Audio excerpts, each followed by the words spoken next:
Okay, things are looking good. Let's go for it.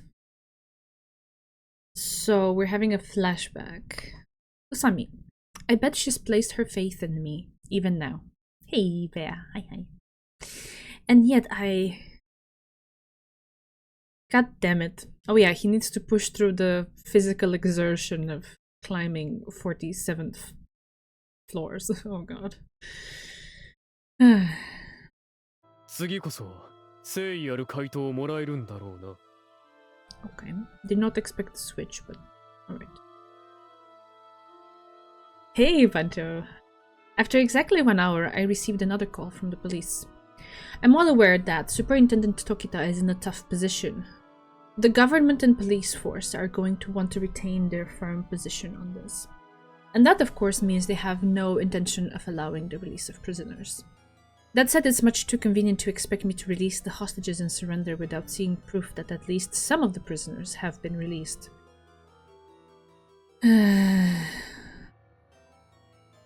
Yeah, I guess that's fair, like an exchange kind of thing.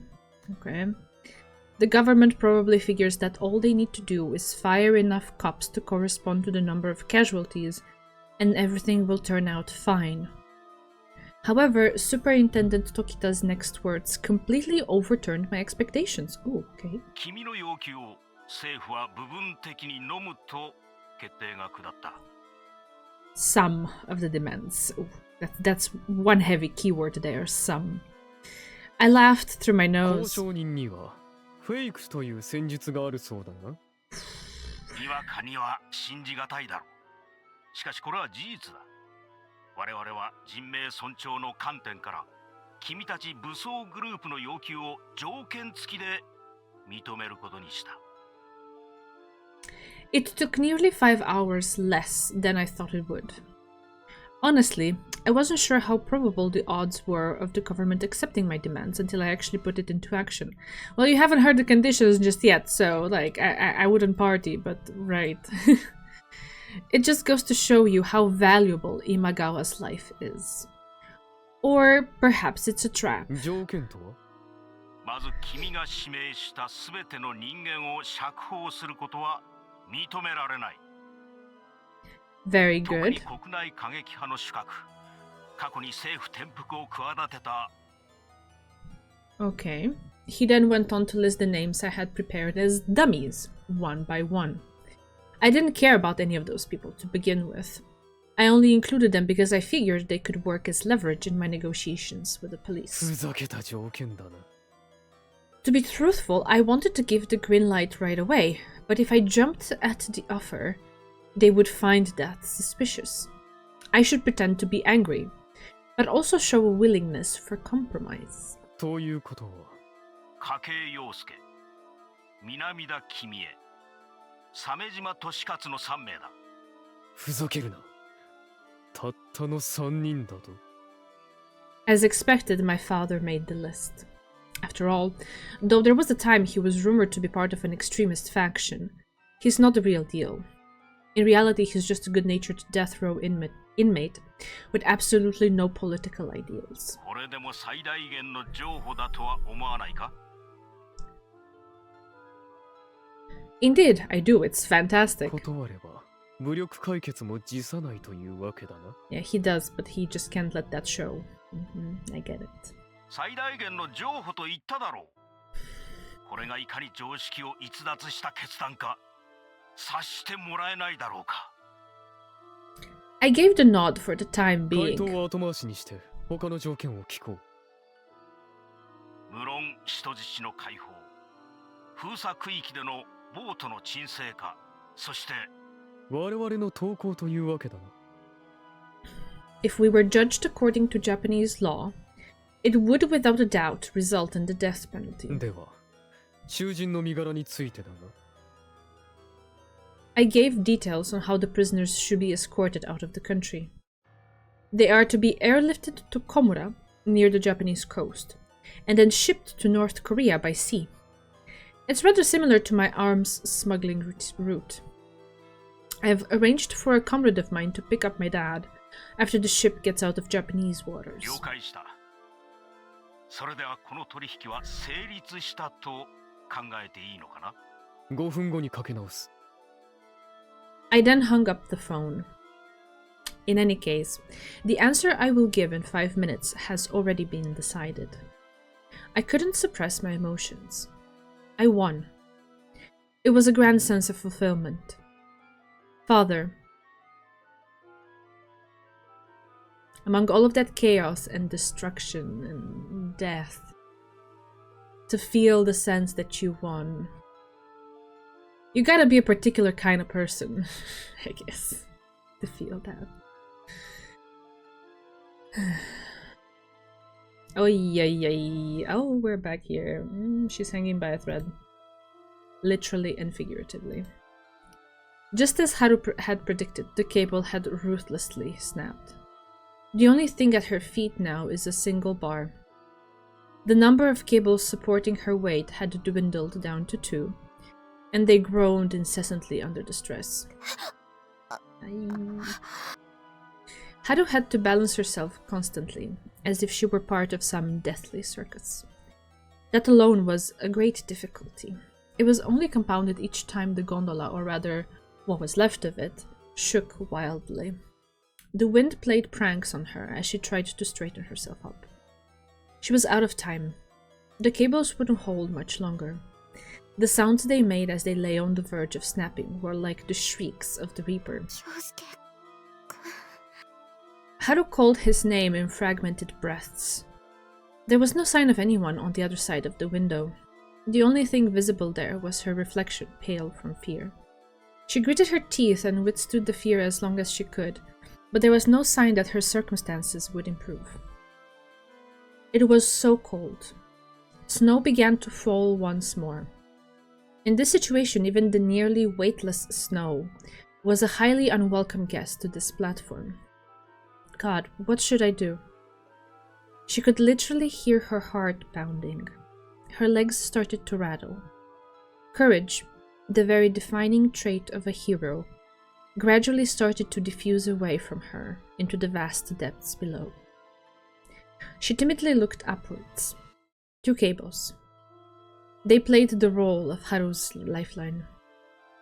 But very soon the curtain would be coming down, and their act would come to an end. I'm sorry, Yosuke-kun. In the end, she decided to think of him. She didn't want to spend her final moments trembling in fear. He would always complain that she was disgusting. That he did, didn't he? But when all was said and done, he always found the time for her. He remembered the cheesy little promise they made when they were kids. He was the one that had brought spring to her desolate life. It was her feelings for him that rescued her from drowning completely in an ocean of vengeance.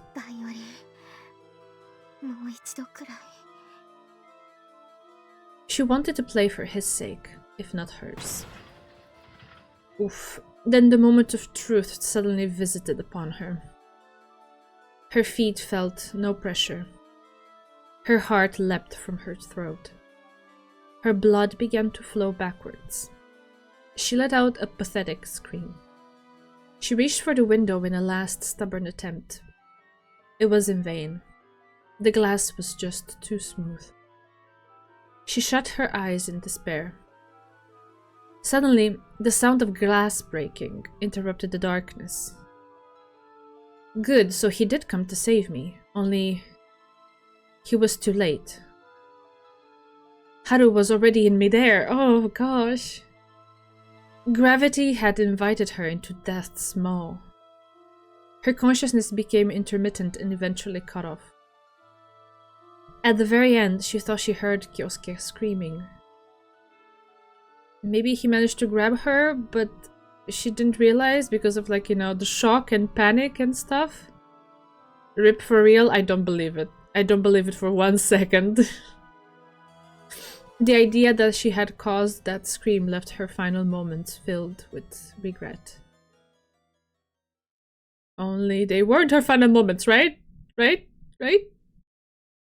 What are we doing? I'm scrolling and nothing's happening. That was when Haru first noticed something calling her. Her brain, after recognizing itself as dead, reactivated at the stimulus. The now revitalized cells attempted to revive their functions as a whole. She felt a firm pressure in the area between her chest and stomach. It seemed to squeeze her. It was an arm around her, something like that? There was a slight warmth to it, even. Okay.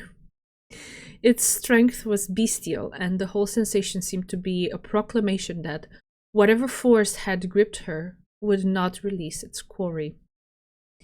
Haru. Her name was called again. This time, it was right next to her ears. Her body reacted to the heated breath. The voice was a man's. The only man who had ever said her name like that was her late father. Thus, this place must be hell. Open your eyes. But what was this burning sensation? It felt similar to when he held her. She didn't care if it was merely a dream. Haru decided to open her eyes. Just maybe. Right. Something like this had happened once before. The sky that day had burned with the glow of sunset. She had dropped her precious pocket watch, something her mother had given her, but her life had been spared. The boy had held onto her firmly as if to protect her. It was exactly like this. Aww. Oh, there we are. Aww. Cute. She could clearly feel his breath on her back. The ragged yet gentle breathing belonged to the young boy from 10 years ago. Naturally, though, he was no longer the irreverent lad he once was. You've been a real handful, you know that. Her tears flowed without end. Yeah, it was a close one, alright. Guns have this thing called a safety. If I had spent just a little more time fumbling around with it, you would have been a goner. I shot out the window. And that's a little bit dangerous though, no? Because like pieces of it could have fallen onto her and hurt her, I guess, right? Anyway. She had no recollection of her arm being grabbed at the moment of the fall. But regardless, here she was inside the building on the safety of solid ground.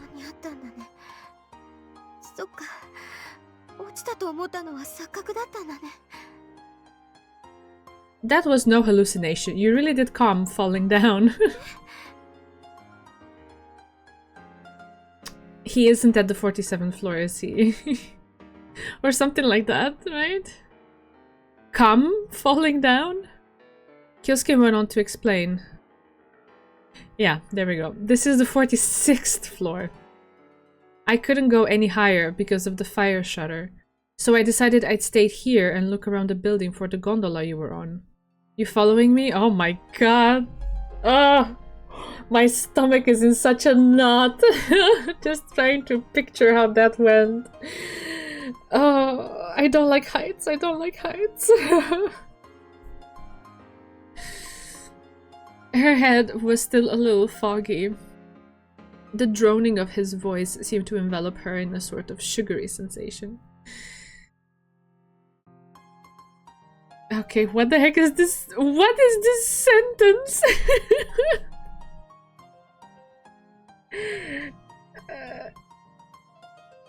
Okay. Your ladies are huge and your hair is crazy long, so catching you the moment you fell was a piece of cake? Okay. There's no way it could be as simple as he said. Haru was on either the 47th or 48th floor. The distance from there to here would have to be 10 feet at the absolute minimum. That's like 3 meters or something, right? Taking into account her weight and the speed of the fall, no human being could just catch that and walk away perfectly fine. She looked over to the window. The window frame was about 3 feet from the ground. Wait. Ah, the window frame, okay, just from the ground of like the current floor, right? Not the ground of like the actual ground downstairs. Okay, I got so confused for a moment.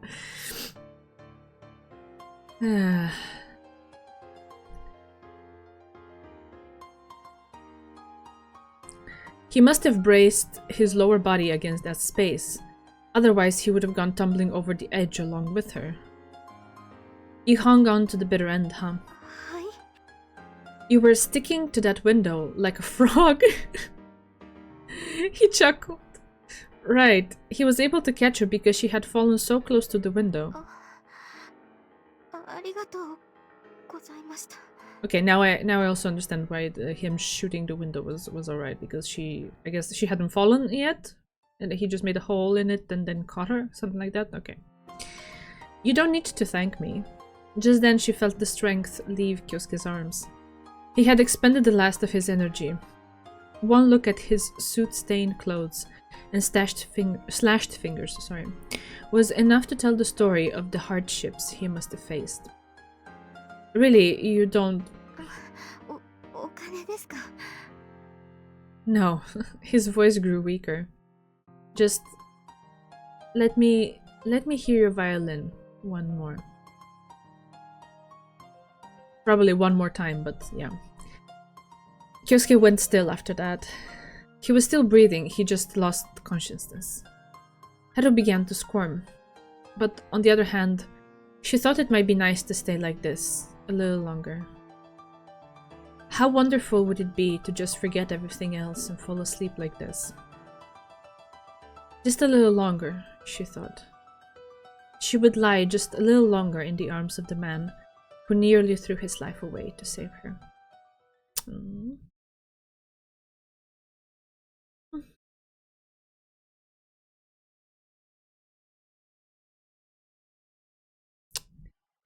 Okay. I had apparently slept for quite some time. Thanks to the rest, my feverish haze had subsided a bit. Unfortunately, the endorphins masking the soreness in my legs and waist have subsided as well. The terrorists had already left the building, but just to be safe, we took those blasted stairs. Oh, I mean, the way down should be much easier, right? We took our time and allowed for frequent rest breaks. Yeah. I don't really like it when people worry about me. I tried to hide my wobbly legs. How did you pull that one off?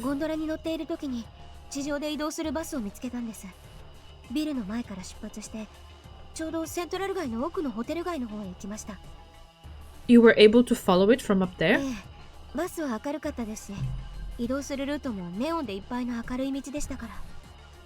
I mean, I guess something good came out of the experience. Information. I see. So what about it?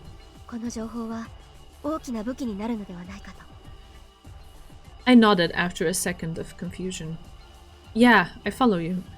If the police know where the hostages are, particularly Imagawa, they can stop waiting and break the blockade. After considering our options for a moment, I spoke up.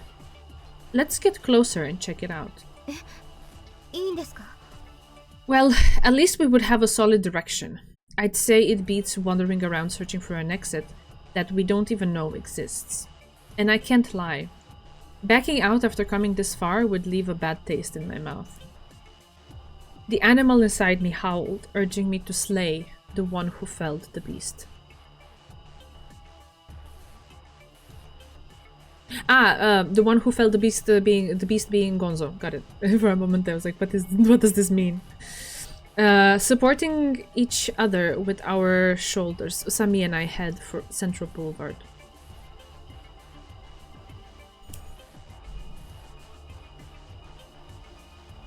The incident is now in its 17th hour. I guess 5 a.m. hours. I don't know how would you read that? The police had been quick to act. I received word from a comrade in a coastal fishing village that the 3 prisoners had just been loaded into the boat I prepared. 結構だ。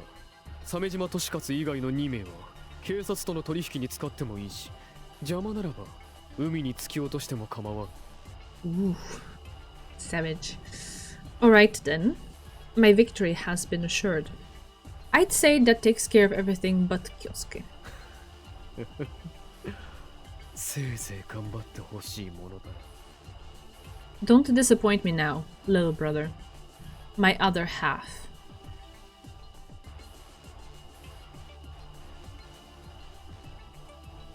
We had just passed one of Eiichi's father's hotels. 確かあっちの通りの方へ。 Looks like you're right. There's a bus parked over there. It was stopped in front of a cheap motel. Armed men stood at the entrance. あそこですね。 We eyed the hotel from the corner of a nearby alley. All of a sudden, a group of people stepped out the door.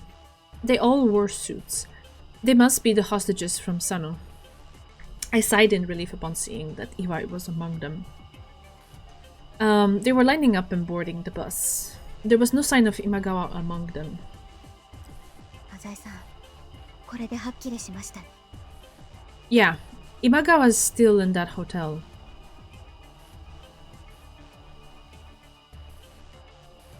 こちらは約束通り囚人を所定の場所で引き渡した。ご苦労だった。ではこちらも人質を解放しよう。今川議員も察しがいいことだ。彼については仲間が操舵する船が日本の領海を出たら解放しよ封鎖区域で行われている暴力行為を即刻やめさせたまえ。う。努力しよう。すぐに収まるものではないと思うがな。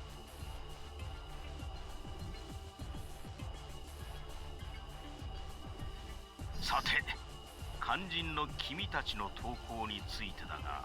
慌てるな。約束は守る。もはやこの身がどうなろうとも構わない。My conversation with Tokita was interrupted by a report from Alan, who had been surveying the area from the roof of the hotel.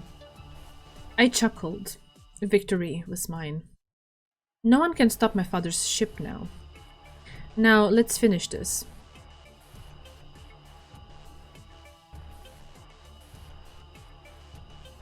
I whispered to Usami.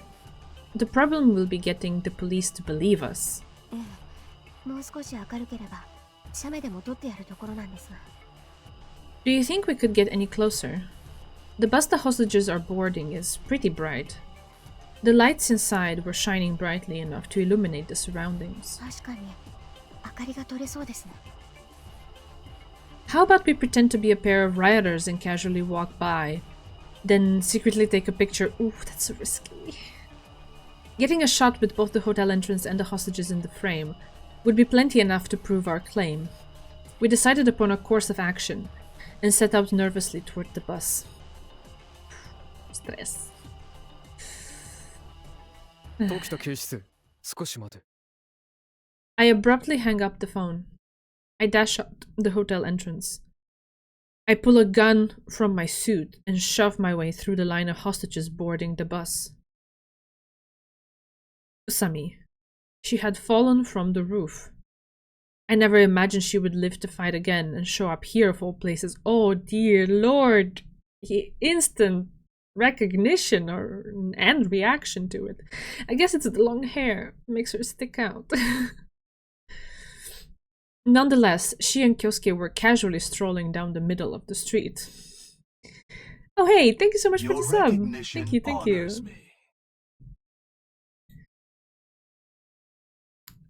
Oh. Why would they be here? They've obviously identified this location as the holding place for the hostages. They edged closer to the bus as they walked down the road. What are they planning to do by getting near the bus? I can say with a good degree of certainty that they aren't attempting to open fire and free the hostages. Ah, hey. Ah, so nice to hear from you. Hi. Okay.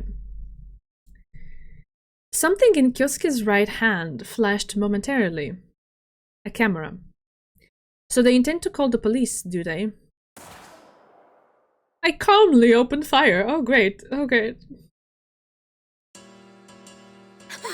Calm and opening fire in the same sentence sounds a bit paradoxical, but okay. A bullet grazed my cheek. I turned around to the dark figure of Maou.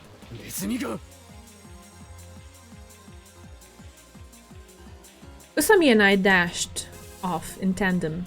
My strained muscles screamed in agony. I commanded my body regardless. If I didn't want to die, I had to move. We've got the photograph we need. All we have to do is get away, and we're home free. Oh god, I'm I'm stressing out on their behalf. Oh. The sound of gunshots blared out once more. My survival instinct took over. I turned around and fired off a shot of my own as I ran.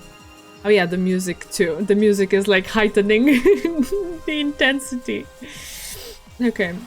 I didn't manage to hit Mao, of course, and all I managed was a wrist wrenched by recoil. It seemed to slow him down for a moment at least.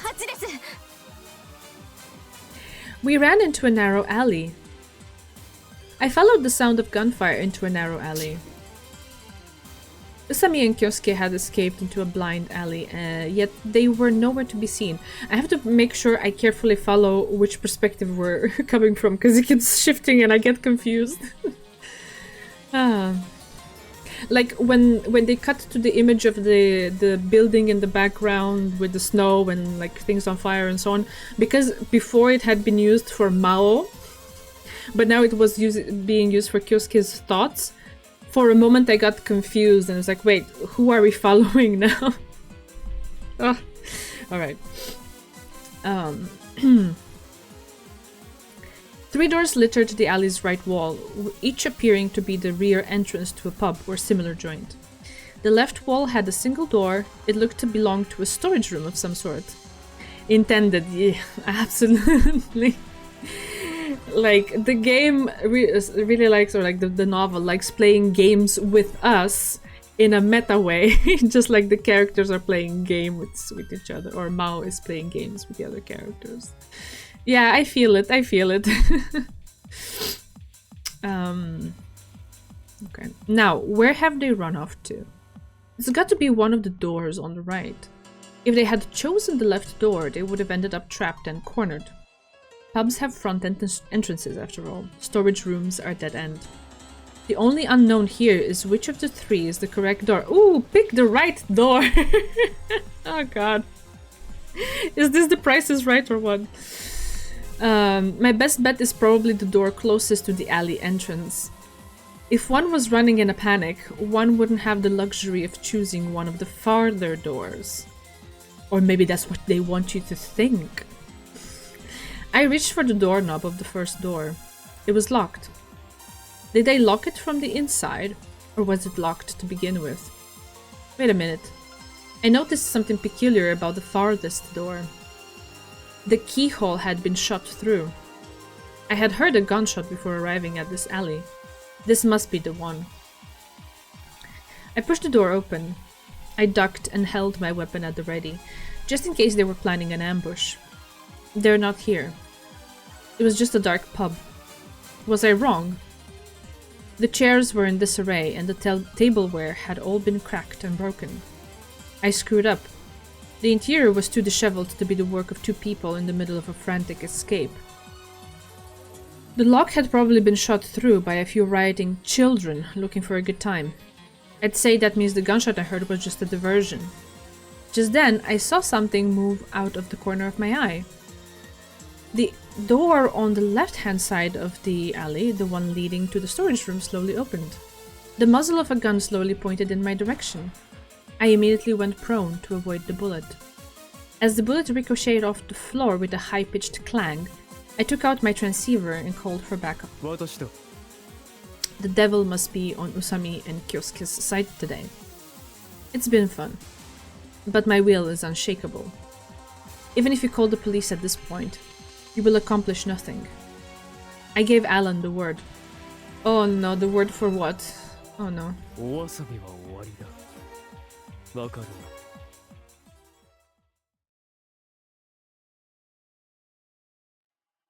Mao didn't have as many soldiers as we initially thought.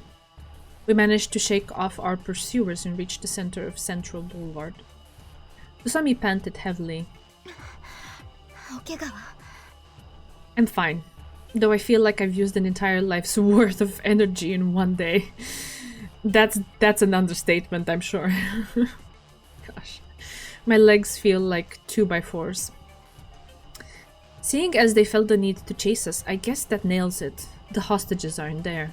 ええしかし警察にどうやって画像を送ればいいのかと Call in a favor from Tokita.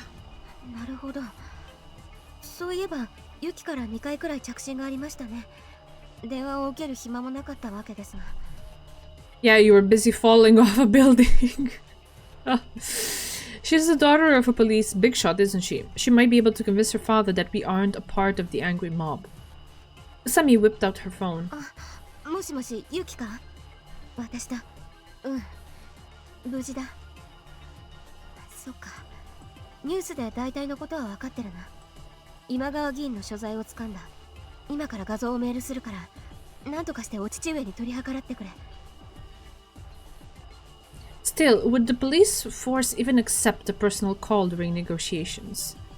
Well, I guess if she lets them know it's an emergency pertaining to the case, the police wouldn't pass up on information concerning Representative Imagawa's whereabouts. 任せといてと言ってます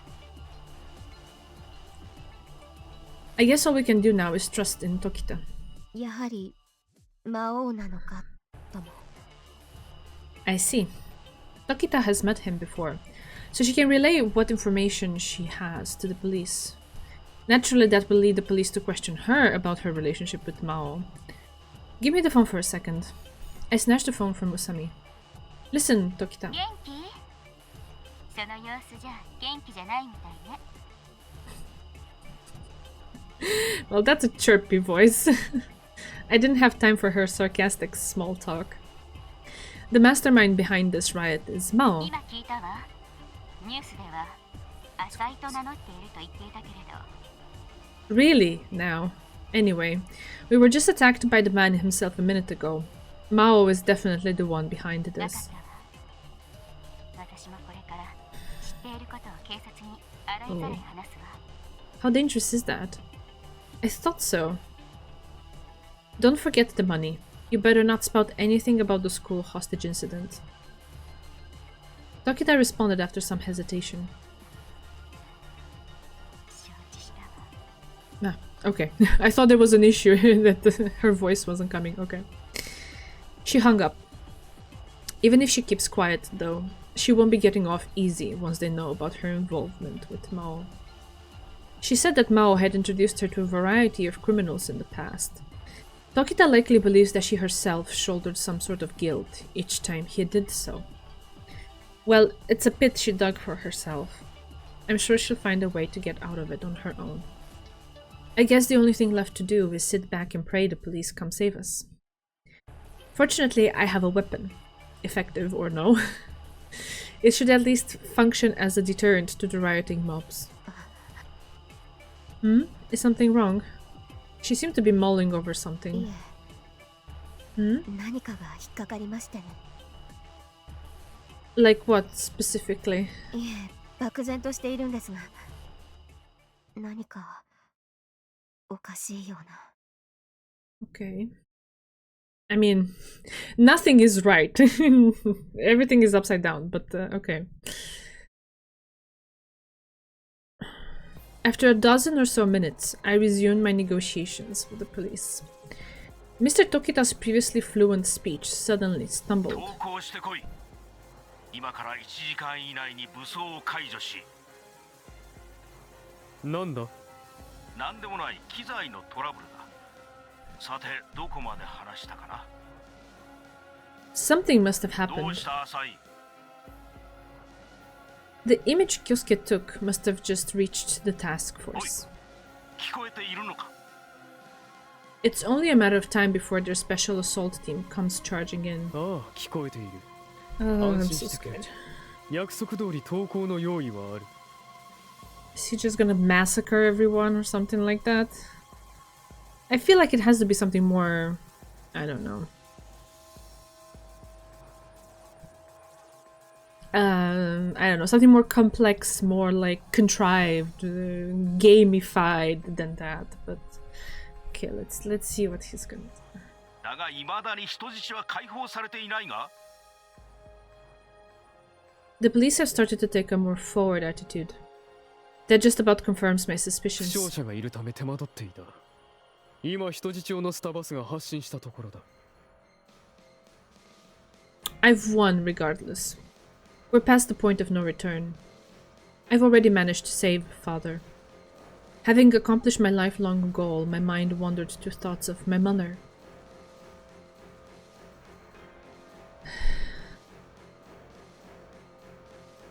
After waiting for 10-20 minutes, there was still no sign of an upcoming police raid. なぜでしょうね。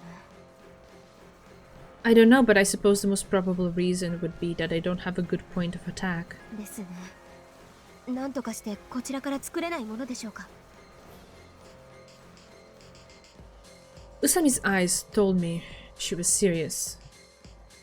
It couldn't hurt to give it a shot at least.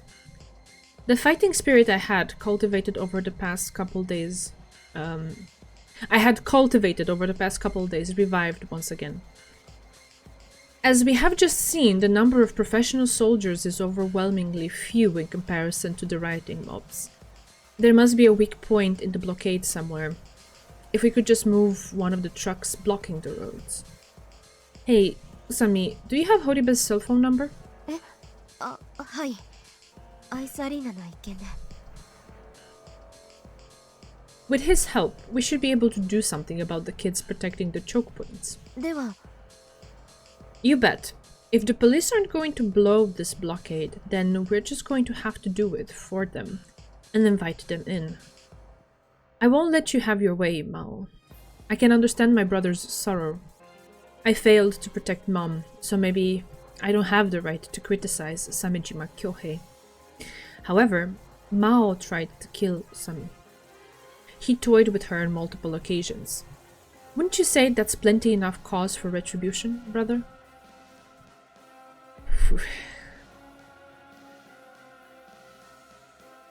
I just received word that the boat has left Japanese waters. Okay, so this is Mao now, right? see, I get confused because earlier they were using this background for where Kyosuke and Usami were. Father is currently in the process of boarding a different ship. Relief heaved from my heart and my lips alike. I had finally attained repose. Ooh, this scares me, because he has nothing left to lose now. It was a long time in coming. I shed a few uncharacteristic tears. Oh, cry me a river. And he played the tiniest violin. Even the devastation permeating the streets overwhelmed me with emotion. This is the last time I'll ever see scenery like this. The phone rang incessantly, informing me of Superintendent Tokita's call. I lifted the phone to my ear. 協力を感謝する。警視正。 Leaving that simple statement, I calmly ended the phone call. 全員、撤収準備は済んでいるな。 I bade farewell to the comrades I had asked to assist me in painting this portrait of hell. Granted, most of them merely joined up for the pay. 以上で解散とする。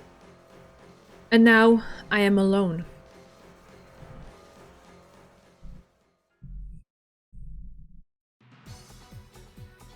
Move aside if you don't want to die. Ooh, okay. I pointed my gun at the kid dozing off in the driver's seat of the bus. He turned to me with a face that said, "What the fuck do you want?" But then he caught the sight of the three grizzled ogres, Sonoyama men, behind me. Oh, he's met with these people. Where could this vehicle have been stolen from anyway? Two gargantuan buses parked end to end blocked one of the streets leading to Central Boulevard. We approached one of the two buses in an attempt to seize the vehicle. The kid who was occupying the driver's seat ran away in terror. The rest is up to you, Horibe. わかりやしたよ。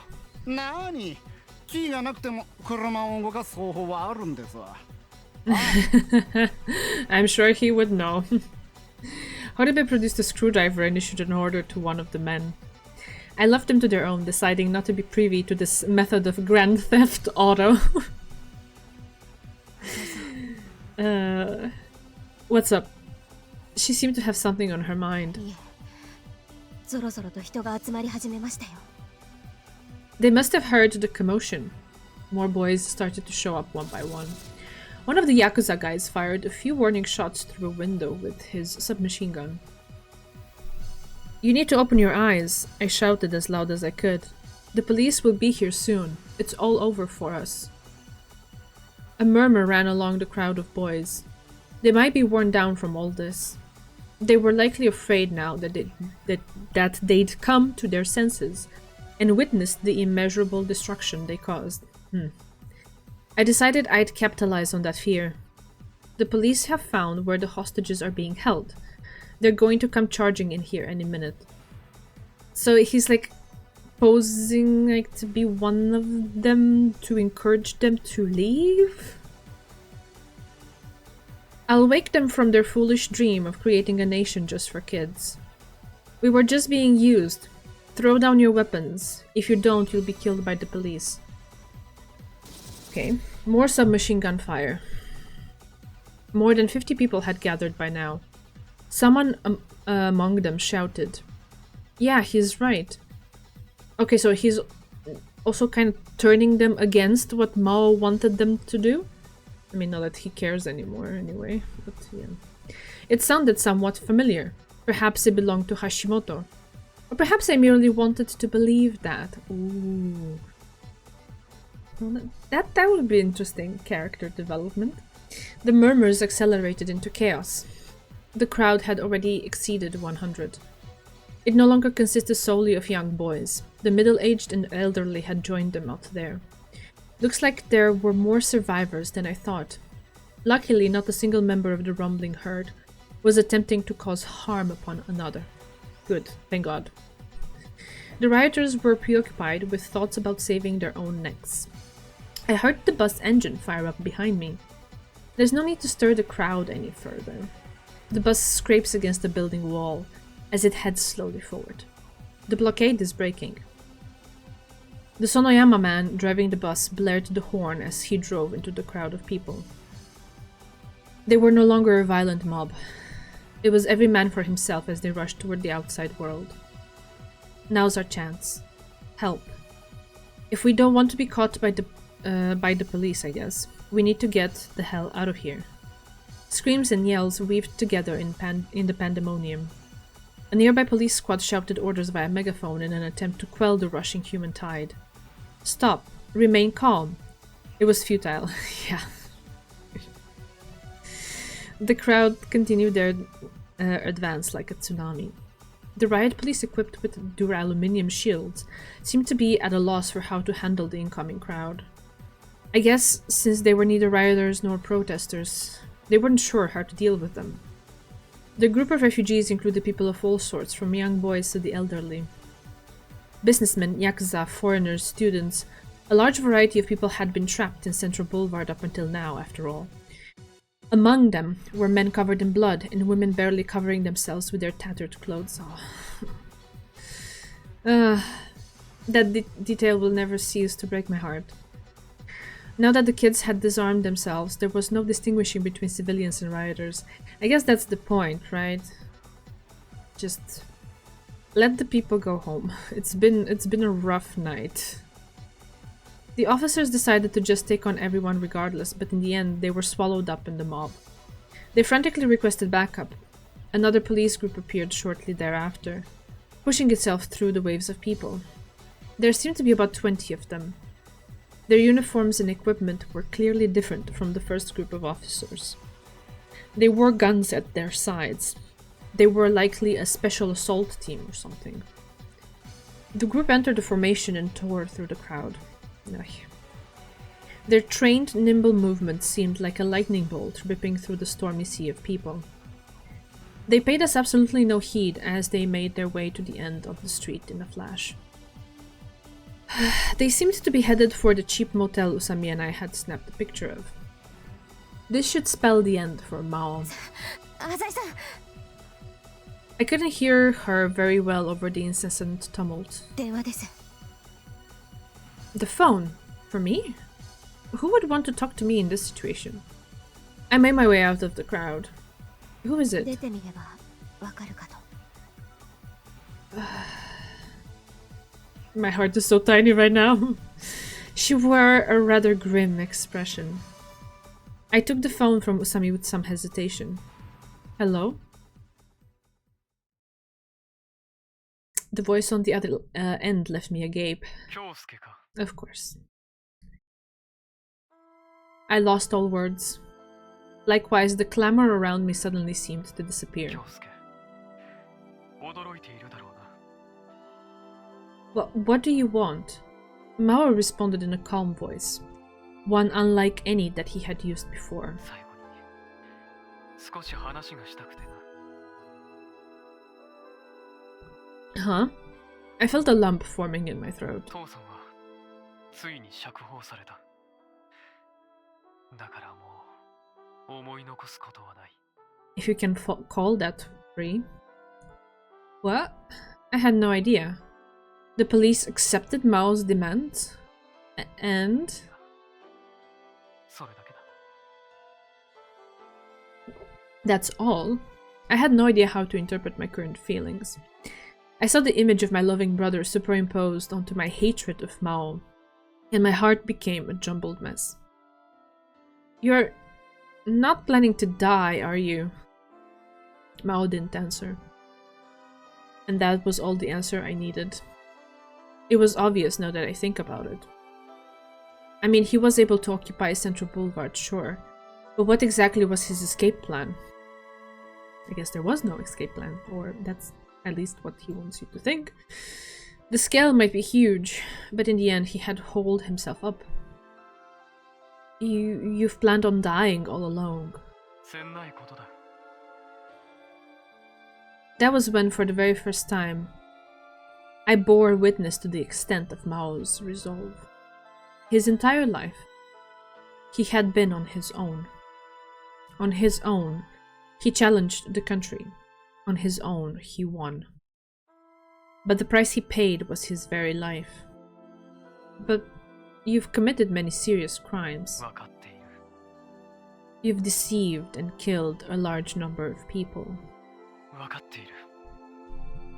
That's not something that can just be forgiven. I found myself clenching my fists. But Mao, no, Kyohei, had not called me to seek forgiveness. お前が封鎖を解除したんだな、京介。やればできるじゃないか。そうか。強くなったんだな。 My chest burned. I wanted to scream. But it was my fault that Mom... 運命だ。 He tried to comfort me. That's when I couldn't take it anymore. My family was all leaving me. First Kiyomi, then Mom, and now even my once dead brother. なんと呪われた一家か。 He spoke in self-derision. しかし、私とお前は違う。 Nisan, 私は復讐にだけ生きてきた。けれどお前には、ほら、隣にいるのだろう。 Usami. Yeah, she is. She's trying to listen in on our conversation, actually. She must be worried about me. Nisan laughed. 私はその少女を許すことができなかった。お前は許せ。許して。復讐の業を断ち切る。I don't know. I find it hard after he expressed and re-expressed so many times his hatred of her to believe this. That in the 11th hour, once, let's say, he is faced with his mortal fate, and let's say he accepts the fact that he's gonna die, or he plans to die instead of letting himself be captured, that he suddenly has found, I don't know, the wisdom to relay this advice upon his little brother. I don't know. Maybe it's that, or maybe that's what he wants us to think. Okay. I no longer had any clue of what to say. We just spent the time in silence. Snowflakes were dancing in the wind. さらばだ、京介。 At that moment, the dark night sky was overcome with a red glow. Ooh, okay. Puffs of dark smoke rose up into the air, and throngs of people came running from the same direction. I could hear the police screaming into their walkie-talkies. I could barely make out a couple words among them. Motel, bomb. I stood aghast with the cell phone still up to my ear. Let's also not forget that this is the guy who took advantage of the fact that he had his IDs recovered from the bombing in London and proclaimed, what was it? Declared dead, I guess that's what it was. And then continued to, you know, live a life in the shadows after everyone was dead. It's just too similar. So I'm sorry, I have to question it. But okay. I just wanted to forget everything. Was there something I could have said to him in his final moments? To everyone else, he was the nefarious Maou. But to me, he was still my one and only brother.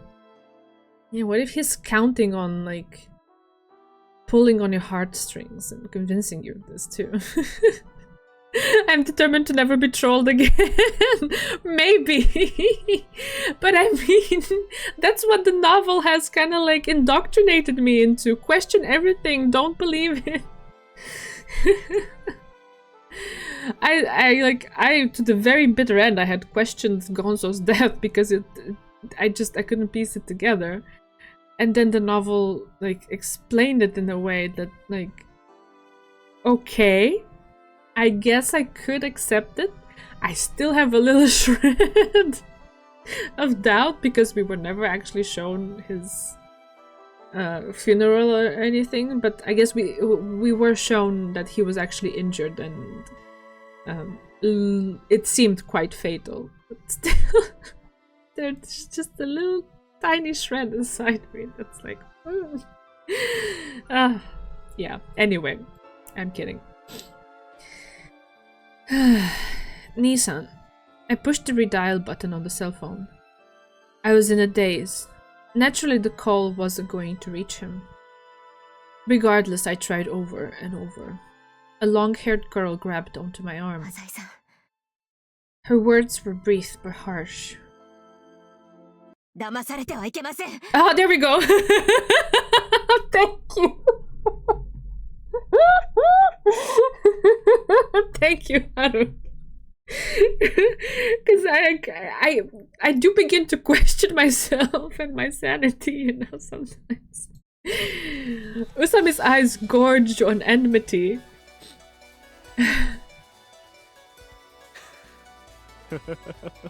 There we go, okay. Oh, I'm feeling so much better now. Well, time to make my escape. I came to the roadblock that Kyosuke had been kind enough to clear. Blending in among the crowd, I made my way to the exit. Me die? You've got to be kidding. Yes, okay, there we are. Why would I bother with such a thing when I can finally be with my father again? The hero's entourage does great work. They led the assault team right to the motel just as I had predicted. I armed a large payload of explosives inside. It was rigged to detonate at the exact moment the attack team opened the door to Imagawa's holding room. So it was my instinct that he would just massacre everyone there. There we go. I was right. For once. The only thing the police will find are burnt corpses. The remains of terrorists all dressed in military garb and equipped with weapons. Having accomplished their goal, the extremists gave up at the presence of assault team and went out with the suicide bombing. It's a lovely scenario. Of course, they're not actually our corpses. Streamer came into the novel at Tsubaki and left the Haru, probably. That's a nice way to put it.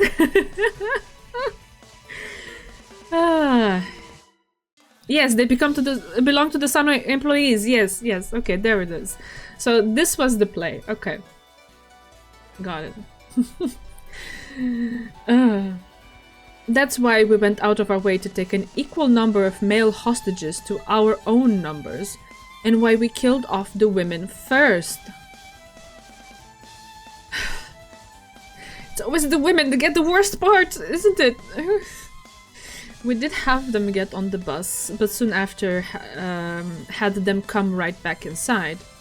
It was fortunate that Kyosuke caught the exact moment they were boarding the bus, and this is also something that I was wondering, because like, hadn't they been transported there by bus already? So they went there by bus, and then they were taken out and then put back in, and like, what the frick was that? You know, I was just wondering, well, what's the logic behind it? This is it, I suppose. It'll take time to analyze the corpses and determine whether or not they truly belonged to us. By the time the autopsy reports are in, we'll be long gone from this accursed country. No one among the rioters knows my face. I mean... I suppose Kyosuke would. But yeah. The only ones in the area that do are Usami and Kyosuke. Yeah. And if I stick with this crowd of people, I can easily shake off the police outside. I should thank you, hero. Yes, I played around with you for the sake of this very moment. Azai-san, これは罠です. Huh? Usami grabbed my arm as it shook over the loss of my brother. Ah, you sweet, sweet summer child. どうもうまくことが運びすぎていると思ったんです。 What do you mean? 魔王はいつでも私を殺すことができました。なのに殺さなかった。See, I even questioned that too. That, like, why didn't he actually confirm that she had fallen? わざわざ私を山王物産の屋上に連れて行った時から魔王の関係は始まっていたんです。さも演出だのお遊びだの言いながら私が人質の居場所を探ることを予想していたんです。魔王は私に銃口を突きつけて屋上から突き落としました。しかしその時は気づきませんでしたが、今思えば魔王はきちんと私をゴンドラのある位置まで誘導していたんです。Man, planned to that freaking extent, okay. それが証拠に魔王はゴンドラに引っかかった私を殺しませんでした。屋上からいくらでも狙い撃ちにできたはずなのに。I suppose that's true. One would think he would double check to make sure she fell. それからわざわざ明かりを全開にした大型バスを使い、これまた不自然なまでに明るい道を選んで人質を移動させました。I feel so validated. ゴンドラの上の私から見える方角です。Because so many times, there were so many moments when I thought I was going crazy while reading this. It's so over the top and I'm such a sucker for this. Yes, absolutely.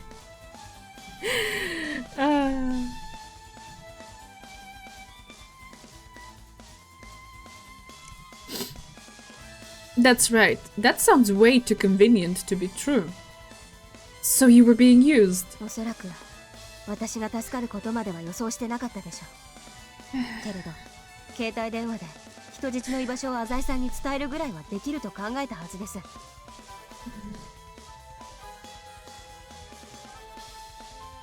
Hey Kennedy, no worries, no worries.「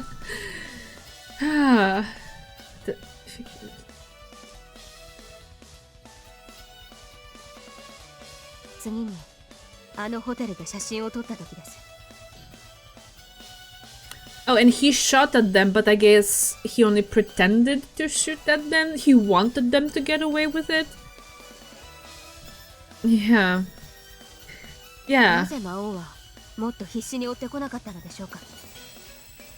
I couldn't think of a 彼らは response. プロです。山王物産のそばに隠れていた私を音もなく捕まえた彼らがなぜ私たちみたいな素人を取り逃がしたんでしょうか。 You're right. Not to mention the only one chasing us was Maou himself. At the time I was just relieved to have shaken off our pursuers. そしてこの封鎖地点の防備の脆さです。私たちが結束して解ける程度なら警察も苦労もなく乗り越えてきていたでしょう。 So we were used in order to invite the police inside. Usami 見 nodded. てください。特殊部隊が人の群れを割るようにこちらに進んできたことでさらなる大混乱が発生しています。 Yeah, not to mention it's just a mob of people that you can differentiate. So any number of people could just blend in and be like, we're just victims, we just want to get out or something like that, right? Is the chaos over yet? We're working we're working on it. It's kind of like at the very end of it, I suppose. That's how it feels. It was almost difficult to breathe in the congestion. In every direction, wherever you looked, people, people, people.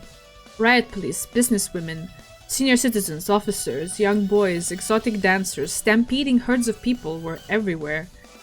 After realizing that I had been deceived, I burned with fury. It's the perfect opportunity for Mao's escape, exactly.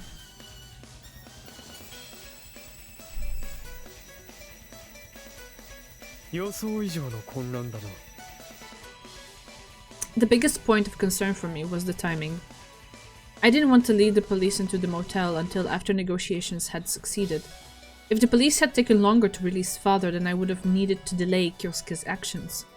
And the more time passed, the more likely Kyosuke and Usami were to have their camera or cell phones confiscated by children. But of course, I had also accounted for the possibility that they didn't follow my lead. If that scenario had played out, one of my comrades would have betrayed me and leaked the location of the hostages. Oh my god, so thorough! Wow. I would also have broken the blockade on my own, but much to my entertainment, those two performed splendidly. I would never have dreamed that Usami might survive. You truly have grown stronger, Kyosuke. And the excessive sentimentality that no doubt led you to save her has always been one of your charms ever since you were a boy. Yeah, I bet you're gonna say it's also like his weakest point and he took advantage of it and blah blah. I wonder if you're crying for me now. Oh, fuck off! Just as I approach the exit, I hear a shout from behind me. Ooh. They were clearly calling for me. I turned around and there, standing just behind a lady of the night. A lady of the night, well, was Usami. Of course. She realized what I was up to. If you stepped back and thought about things calmly and logically with a detached eye, you would find suspicious points, yes. I mean, at the same time, after everything that they've been through, you know, I personally wouldn't blame them if, like, after all of that exhaustion, they wouldn't be able to piece it together so fast. But they did, at least she did. So that's cool. But she's been on the verge of death numerous times by now. Are you telling me she saw through my plan despite being in a death trap for damn near 24 hours?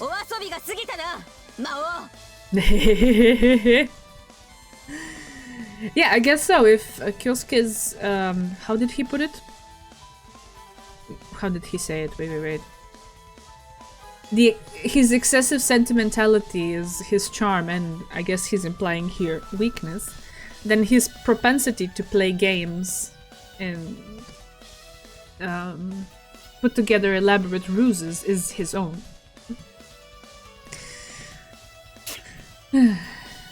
I suppose I must admit, I did. I had a little too much fun with Usami. There it is. She managed to grow into a hero that surpassed even my own expectations. So dramatics are his weakness. Yeah, I think so. I would say so. And arrogance, too. The arrogance of thinking that he is so smart that he will forever continue to be one step ahead and not be figured out. And I guess this is what this moment is supposed to be, like tables are turned and how to figure it out, hopefully. Like, I would enjoy that very much. I don't think the police are gonna believe her though, because like mob of people can't differentiate who's who's who and stuff, but anyway, let's see how it plays out. Shit. Usami's long hair grabbed the attention of the cops, and at her heeding, they turned their fangs against me. You there, don't move. Police cars rushed toward me. The riot police held up their shields in an attempt to block my way forward.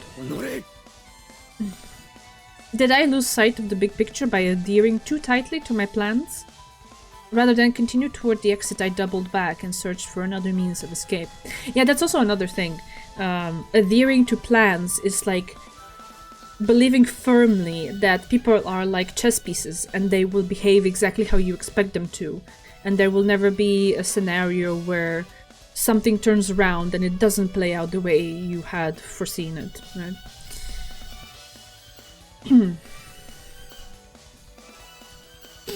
Rather than continue toward the exit, I doubled back and searched for another means of escape. I pushed aside the people in the crowd and shot anyone who got in my way. Oh god! I heard a scream. Okay, now the police do have a reason to go after him. Jesus Christ. The police held up their guns and shouted something. Paying no heed to any of it, I came upon the bus that had been blocking the road. The door at the front was open. White smoke was puffing out of the exhaust fume. The engine had been left running. Oh, are we gonna have a car chase? Bus chase? What? After climbing up the step into the bus, I turned around and fired randomly behind me. I ducked into the bus and shot out the window. I hit one of the officers that had been pursuing me in the process. I took steady aim with my gun. The scene spiraled down to hell. Maou was starting a shootout from inside the bus. Bullets crisscrossed and people collapsed to the ground. Corpses piled up in the crossfire with people literally falling onto the recently dead. Oh gosh. Usami latched onto me with bloodshot eyes. What the hell? Calm down. She was overtaken by frenzy. She shouted through a pool of sweat and tears. Don't get any stupid ideas.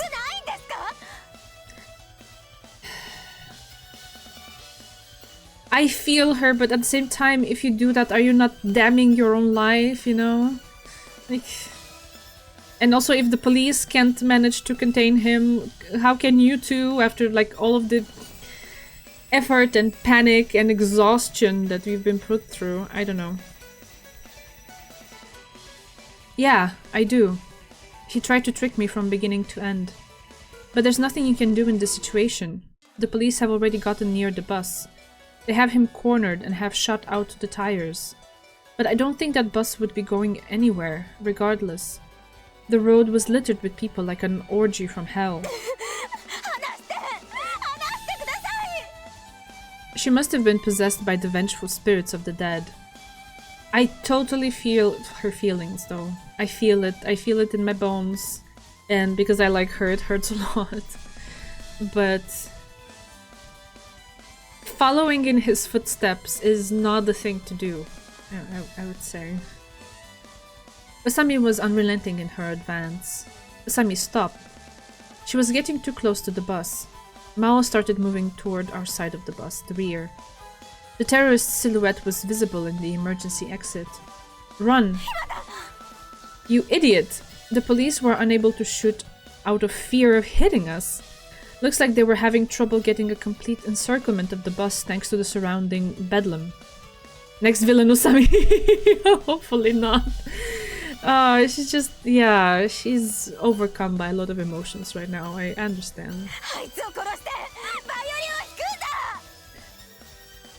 That's the thing. That's the thing about vengeance. Even if you do, it doesn't fix it. Ugh. The cursed hero's screams of carnage were suddenly followed by the sound of gunfire. A bullet shot through the window of the bus and caused a splatter of blood. Ooh, he was hit? Mao's scream tore through the night. Just then the inside of the bus suddenly flashed red. Flames licked the air. They spread to the gasoline that had spilled out along the road. An array of soft bangs and loud booms rumbled through the atmosphere. Yeah, it's beautiful. It is, but at the same time the situation is not. Uh,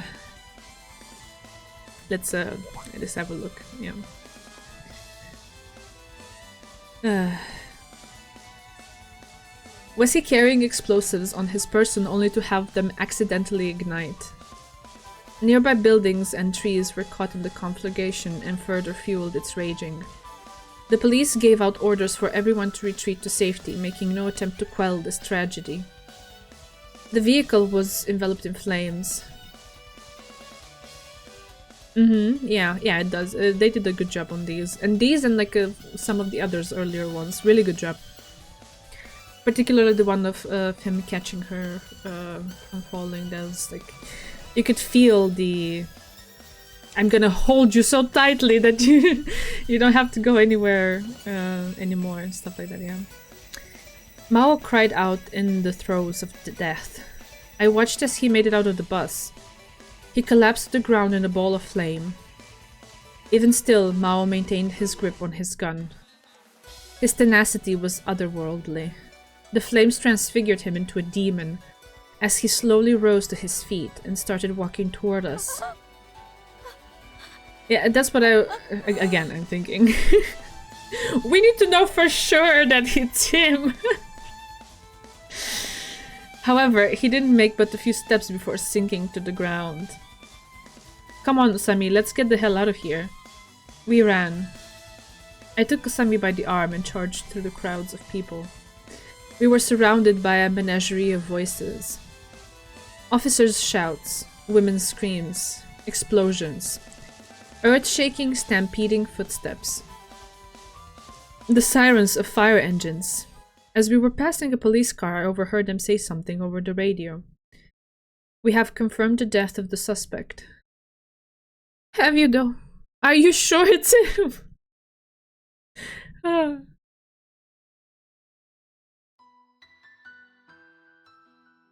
I have no idea how far we ran. Thank you so much for dropping by. It was so nice to see you. Or like, you know, see you. Thank you. Have a nice evening. Take care, take care. I have no idea how far we ran. I held Usami in my arms, stroking her hair. She just sobbed into my chest the entire time. I'm sorry, I'm so sorry, she apologized, regretting her own brutality. It's okay now, Usami. I was hit by a wave of exhaustion. It's over now. It's all over, Haru. Usami stood agape like a princess whose evil curse had suddenly been lifted. Yeah. Come on, smile or something. We're safe now, you know.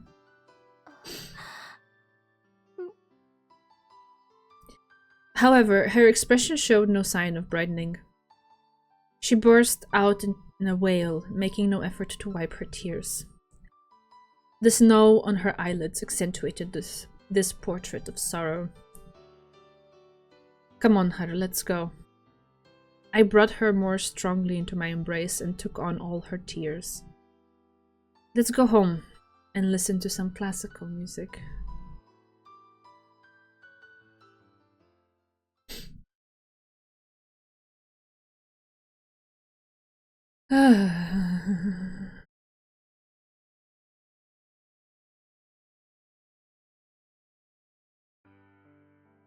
Listen, why don't you stop cooping yourself up in here and try going outside for once? Oh, my voice.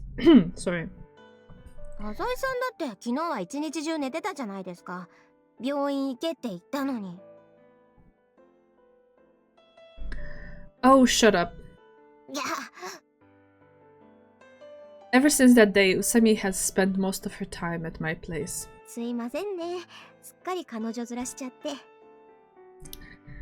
So, at the very minimum, there was a person on that bus that was set on fire and passed off as being him. That's what I get from that. You will understand why I have trouble fully committing myself to the idea that it was indeed him. Because it would be the third time. Exactly. We need to properly examine the corpse. We need some DNA or something. The fact that it caused an explosion and it led to fire, so the body was burned, makes me like question it severely. Because then you maybe cannot identify it directly. Yeah. Oh, sorry. So sorry. So I can't trust it. I would want it to be the case, I suppose, for this to all be over so that they can live from here, but I can't put it past him. Not only did he do it once with the London bombing, he tried to do it the second time by like blowing up like a building full of people, right, and making them pass off, not just as him, but like his entire squad of people, right? And then the thing in the bus being so what's the word? Indirect in a way. I can find a better one, but yeah. Yeah, I there are question marks hanging there, but let's see where this is going.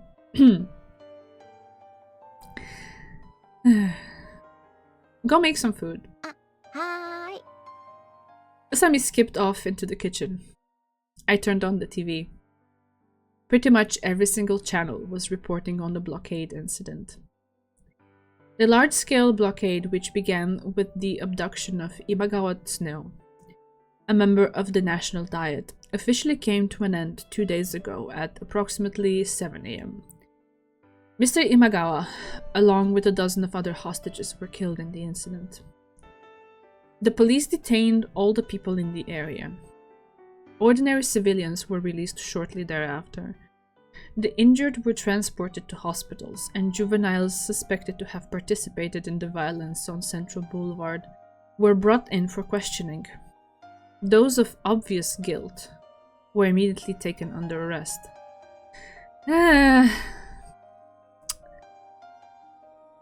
Obvious guilt? I wonder what that means. Okay. I guess you gotta arrest some people, right? Because letting everyone go is not a thing. However, it is estimated that over 1,000 people escaped during the bedlam, and they remain unidentified. That figure would include yours truly. In any case, once they get a look at the video feed from the cameras scattered around the place, I'll be brought in for questioning too. Who knows? Maybe I'll even be identified by Hashimoto. They say the police have made additional arrests already based on the testimonies of people involved. I couldn't quite bring myself to part with the gun, so it's still hidden away in my coat pocket. Though I guess it could lead to trouble if the police find it. I should probably hand it over to the Yakuza or something soon. There were a devastating number of casualties. Supposedly the count is upwards of 2,000. Among them was Iwai. Oh. This makes me the saddest, to be honest. They found him locked up inside the motel. He had suffered some severe injuries, but apparently managed to escape death. The testimony he gave after regaining consciousness led the police to discover the criminal group's motive. Oh, that's good though. Okay. Aww. Yeah. What a stand-up dude. Like, we saw only like a little bit of him, but everything that we saw of him I really liked. Oh. Okay. Whew. They learned that the principal offender behind the event was a man by the alias Maou, and are currently in the process of further investigation. Good, okay. Good job, dude, gathering the information and everything. Oh. I told you to shut up.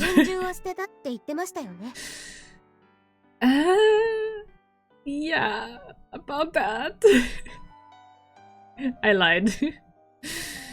I'll be in big trouble if Miss Hard On for Justice here finds it. But man, this sucks. Gonzo's dead, so I don't have anyone supporting me anymore. Speaking of Gonzo, apparently his funeral was cancelled, seeing as neither Horibe nor any of the other high-ranking members of the Sonoyama group could make it. For obvious reasons. They said they'd contact me with more details at a later date. The school is closed for a week as well, due to the number of students and faculty members that got caught up in the mess. You wear your school uniform even when relaxing around the house, eh? Do you want her to switch into her other outfit? Or just completely switch out of an outfit? まあ、同じ服何着も持ってるんで。 You serious? Just then I got a call from H. あ、京介、生きてたか? I'm glad that he managed to escape. Yep, and the police haven't come for me yet either. Maybe I'll be able to make it through this in the clear. 無理じゃね。俺もさっきまた呼び出されたぜ。Really? なんつうの、俺が警察の中に入れたようなもんじゃん、むしろ。H. Whatever you say. でもお互い生きててよかったな。宇佐美も無事だって話だろ? Yeah, alive and kicking. How's everyone else? キラットにも椿もてめえらを心配してたぞ。カノンは? They've temporarily locked down the airport because of the terrorist incident, so she hasn't come back yet. She's safe and at a distance. Okay, what about Yuki? Yeah. Oh no. I see. She'll probably be under investigation for a few days. In any case, Tokita hasn't committed any crimes that should land her in a courtroom. Well, fingers crossed for that, I guess. Yeah, I know. I busted out the window of a building, fired a gun, burned down a club. Did a lot of shit. Yeah, as one has to do to survive.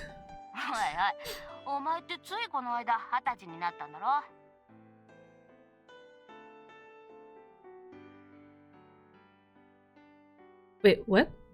Yep, last year in December. No one knows when my birthday is, so I celebrated all by myself in my apartment. It was lovely. Ah, because he kept repeating. Okay. Shut your damn mouth.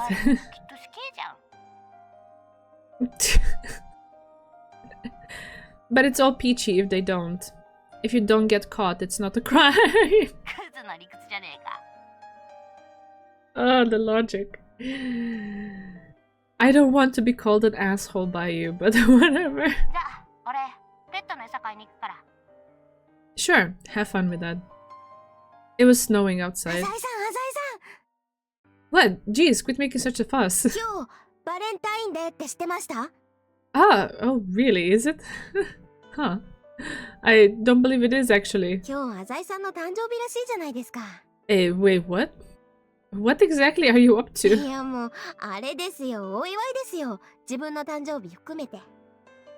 Okay. そこでほらデートとか連れて行ってくれてもいいんじゃないですか? Now, at this time of day. ディナーとか. Oh, I get it. You screwed up the food, didn't you? Oh, this is so precious, though. すみません。フォアグラのトリュフを作っていたんですが。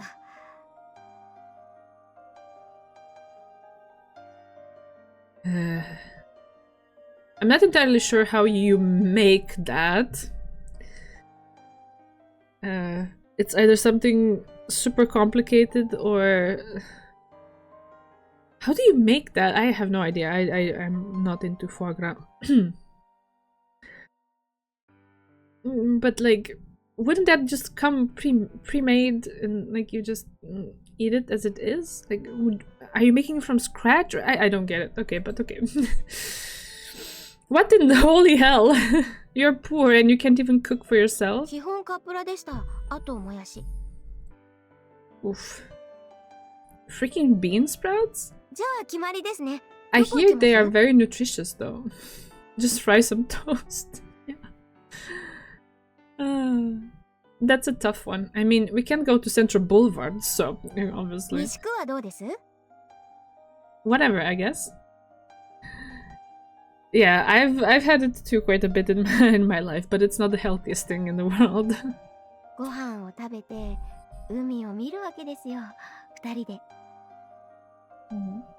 You do realize there's no beach out there, right? いいじゃないですか。昔お別れした場所じゃないですか。Aww. Ah, don't jinx us like that. Oops. 嬉しいです。I put on my coat. Come on then, get your ass ready. I put my aching, stinging legs into action, just long enough to get my car from the parking garage. We stopped at the first Western-style restaurant I could find, and Usami got the steak that she wanted. Steak. She ate like a pig. Oh man. So it wasn't very romantic. I mean, can you blame her? She was enjoying her food. Let her be, especially after the traumatizing events of the previous day. Jeez. After dinner, we hopped back in my car and headed for the docks. 満天の星空。 What the hell are you talking about? It's snowing. ムード出てきましたね。She's supposed to eat like a crown princess at the royal table. I love that annoyed bird emote. It's so good. I love it so much.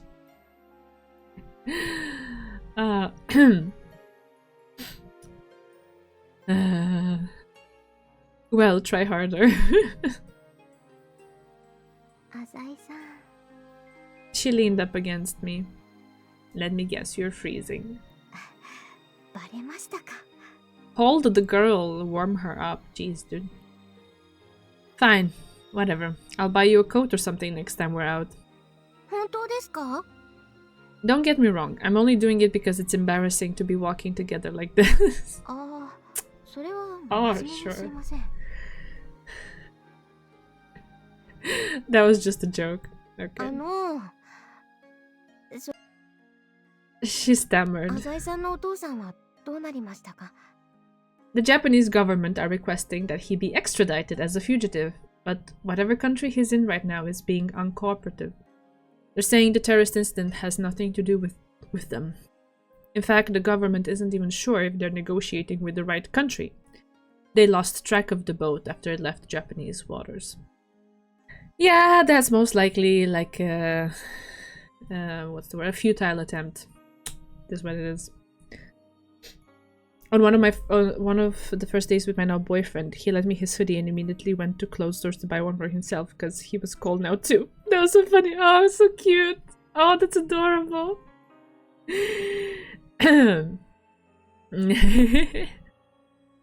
っとまた会えますよ。 That would be nice. Blanky, yeah. That probably makes for a really funny and cute memory. お願いなんですが、 Usami's expression suddenly grew お serious. 父さんに会ったら、ぜひ私のことを紹介してもらえませんか？ If this were the old me, I'd probably hit her on the spot. But hatred isn't something you can retain forever, it seems. Alright. I spoke somewhat awkwardly. But that's a big if. Usami hung her head quietly. There will be no more hatred. Now that Maou is dead, the strife is over. Oh, weren't we celebrating or something? あ、すみません。バレンタインデーはあさってでした。 Alright, we'll celebrate then too. はい。自分頑張ってチョコ作りますんで。 I was about to say, she's probably gonna attempt to make chocolate and she's gonna fail at it. I don't think I can expect much, but I nodded anyway. I don't know, I have this feeling that when he says some stuff like this, like, what was it? If this were the old me, I'd probably hit her on the spot, stuff like that. I think he is exaggerating, and some of these things shouldn't be taken to heart or too literally. But it's just, it does like feel weird, you know, reading them. I feel you too, you know. At the same time, I guess he's just complicated, okay? And I don't know, maybe some of these things come from him putting up some sort of tough facade or something, and Haru can see through that, and she's not bothered by it because she sees beyond it, right? So each their own. If this works for them, that's fine. I don't want to complain about it too much anymore. I want to give him the benefit of the doubt. You called? いえ、 She smiled bashfully. もう寒くはないです。一緒にいてくれる人がいますので。Oh, cute. She must have been so lonely. She had lost her entire family just as I have. I'm probably the only one in the world who can make her happy. Come here. She left herself to me. I wrapped my arm around her, softly, gently, like a leaf drifting over the surface of a pond.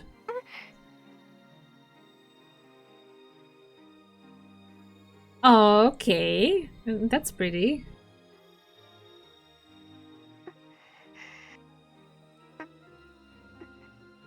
It was a sweet kiss. We sought each other as if trying to supplement what we had each lost.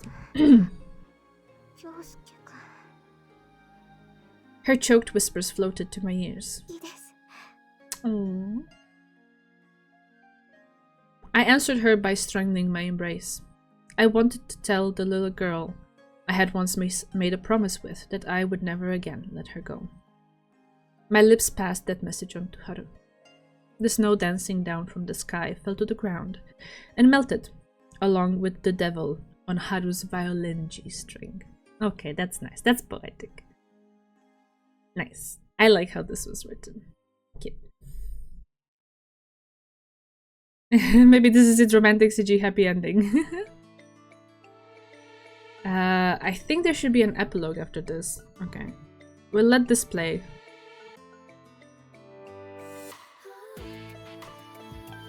She needs to be able to play again though, and we didn't get to that. Maybe we will? I'm not sure what's supposed to be there. But yeah. Only epilogue left, yeah. Okay.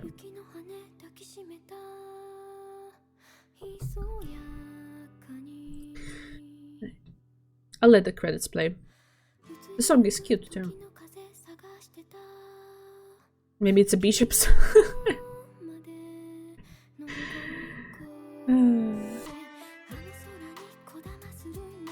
I'm not sure if we can do it tonight, as I hear it would take, or also by my own calculations, because I investigated a little bit, it would take like around 2 hours something.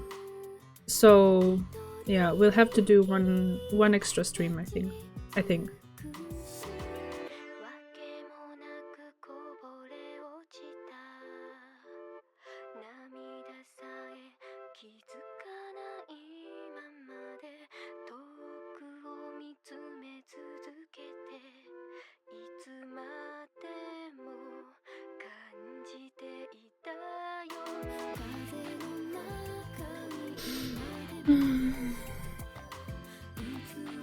I really like the song, it's cute. I'm gonna look it up afterwards.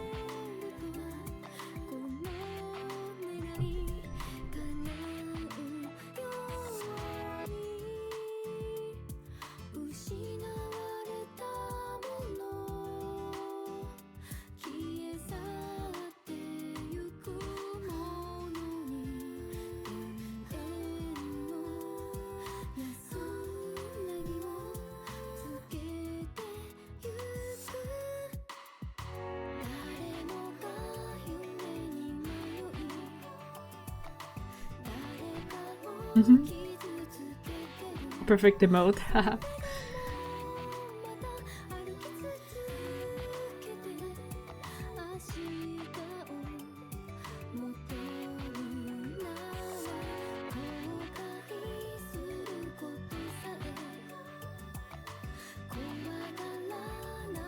Translation: The Noob Avenger. Thank you, The Noob Avenger. That's hacking Skyward. Okay, there's a credit for hacking. What?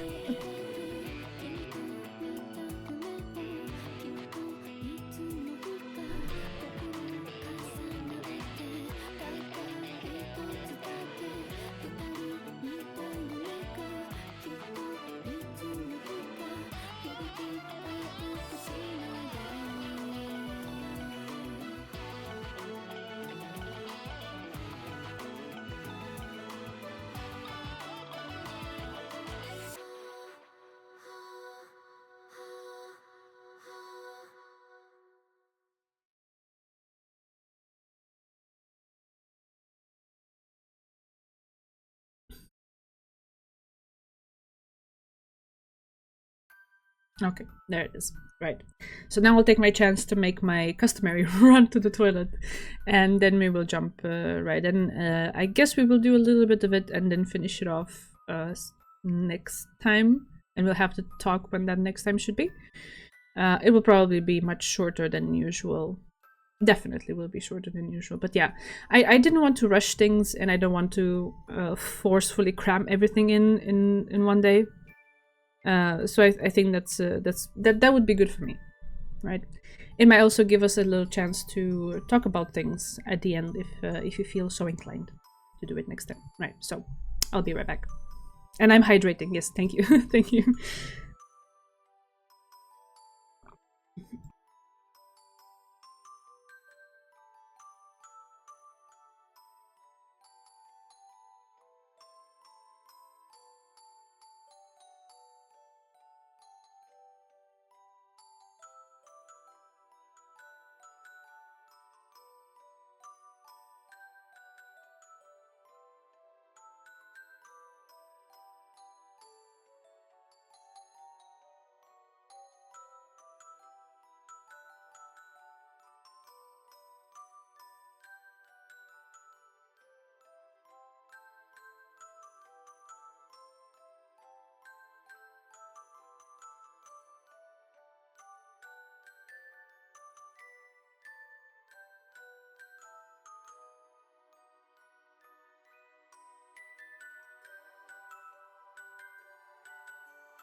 Alrighty.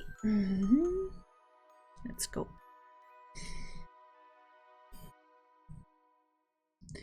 It seems to snow just about every day this season. Today is Valentine's Day. Ooh. As I neared the apartment, someone else came out through the auto-locking door. I exchanged a quick greeting with them and proceeded inside. I wonder what Usami is up to right now. It would certainly be comedic if she was making handmade chocolate. Should I brace for it?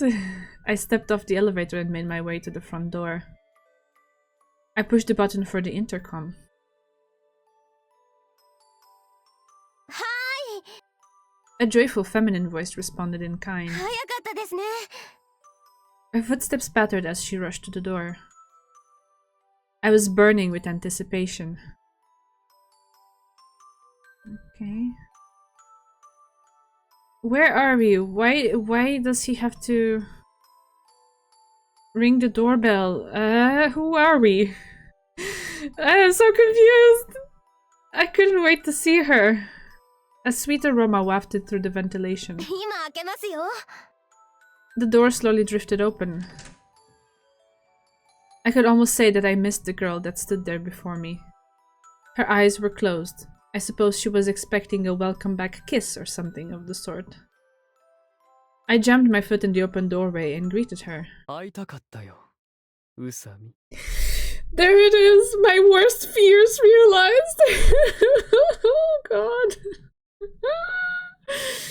Oh gosh. Okay, alright. Here we are. Not that I didn't see it coming, but like...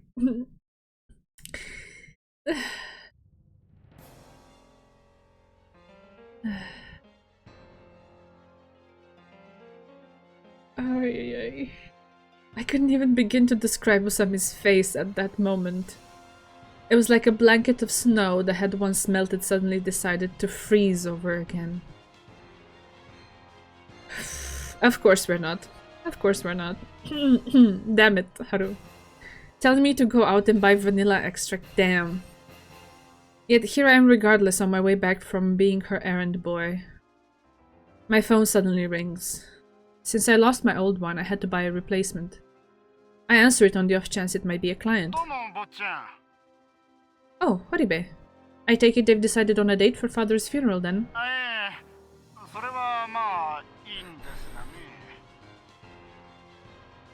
Hmm?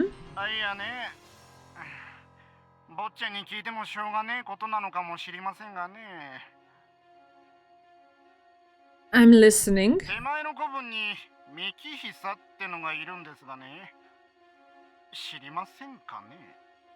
Mikihisa? No, the name doesn't ring any bells. What about him?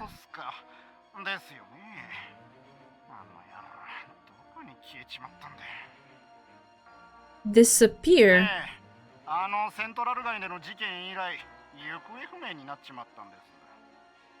I have a bad feeling about this. That was the person that Maou posed as his corpse, right? Is that what it is? Is that what it is? When was the last time you saw him?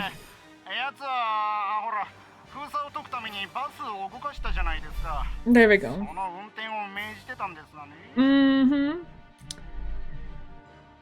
The bus. My mind went back to the scene. I watched with my own eyes as a man crawled from the bus enveloped in a pillar of flame. Oh my god. We'll talk about this later. I cancelled the call. Without so much as closing my phone, I dialed Haru's number.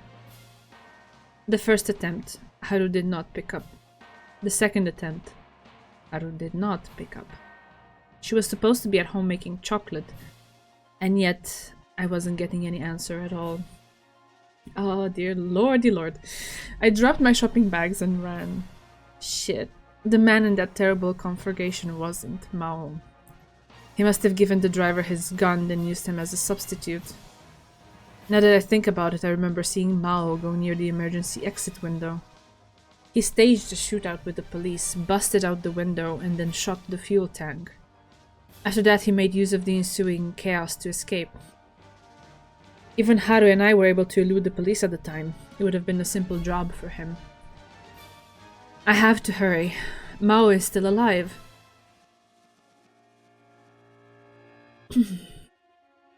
Oh, dearest God. Okay. Unadulterated dread descended upon Usami Haru when she saw the devil in her doorway. She immediately dashed backwards into the living room to escape him.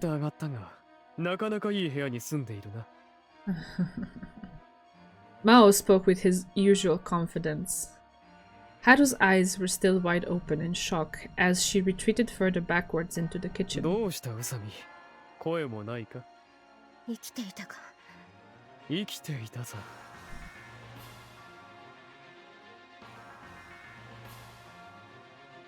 Why don't we get the full voice acted thing? What?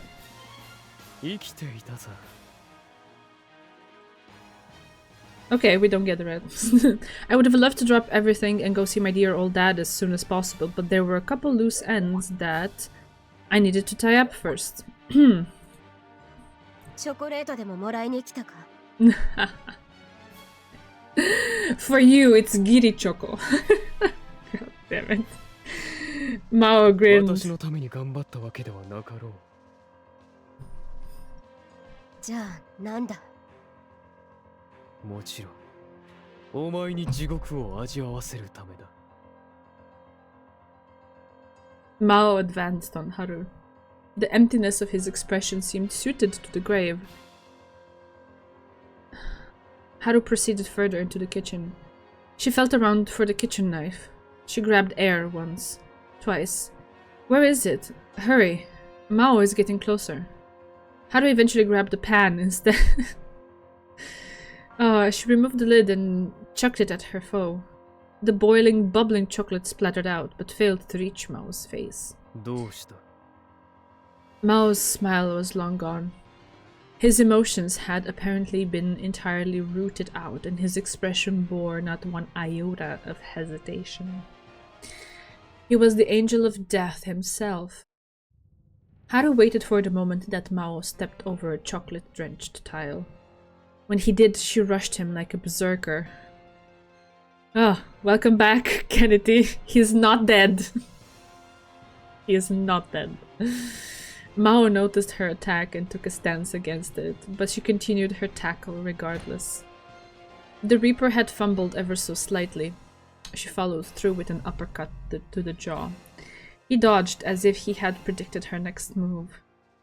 The result saw Haru losing her balance and tumbling to the living room floor. 終わりか？ Mao looked down on Haru as she lay on the ground. His eyes followed her as religiously as if she'd just sat down in the electric chair. Something was different about Mao. He wasn't up to his usual games. He had something deeper, something more sinister in store for her today. Sweat trickled from her forehead. She squeezed her fists tight in an attempt to quench her fearful trembling. My sworn enemy is here. Her mother's murderer, whom she had failed to kill with her own hands, had reappeared before her very eyes once more. He learned his lesson with games. Maybe. This was a heaven-sent opportunity. Haru rose to her feet and glared into Mao's lifeless eyes. Hatred erupted within her. Even if she has to go down with him, Strength filled Haru's every limb, preparing her for what must be done. A gunshot suddenly rang out. Mao writhed. He had been hit in the shoulder. Blood spurted from the wound, staining his suit red. Haru looked over to where the shot had been fired from. Kyosuke stood in the doorway holding a gun at the ready. He fired a second shot, but it did not make its target. Mao groaned and savagely charged Kyosuke. Mao! I pulled the trigger without hesitation. Okay, I can come back. Actually, unfortunately, despite being only a few yards away, I missed. Mao reached inside his suit. He pulled out something black, a gun. But then for some reason he just threw it away. Toki! Oi! He delivered a blow to my stomach. His strike caused me to lurch forward. Someone is more aim training, I suppose. Before I was brought to my knees, I raised my gun once more. Before I could fire a shot, he wrenched my wrist. My gun fell to the floor. Mao delivered one final kick before running out the door. Haru, are you okay? Yeah, same here. I managed to straighten out my knees as they're on the verge of collapse. Hey! Haru dashes right past me and heads outside. Wait. It's too dangerous. Wait until we call the police. Hell, even the Sonoyama group. I look for the gun I dropped on the floor. It's gone. Did Haru take it? No, he took it, probably. I snatch up the gun that Mao tossed aside and chase after Haru. There's something weird about all this. Why did Mao run away? He pulled out the gun, but didn't even bother using it. Yeah, that's what I was wondering. What's up with that? Is it a real gun? Is it useful? God, no, we don't need this. We can go away. Thank you very much.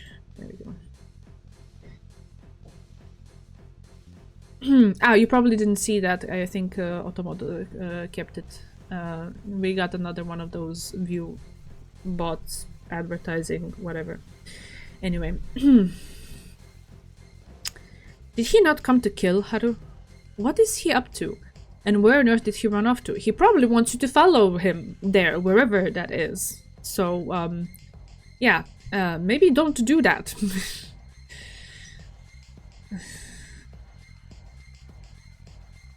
I can hear Usami's footsteps behind me.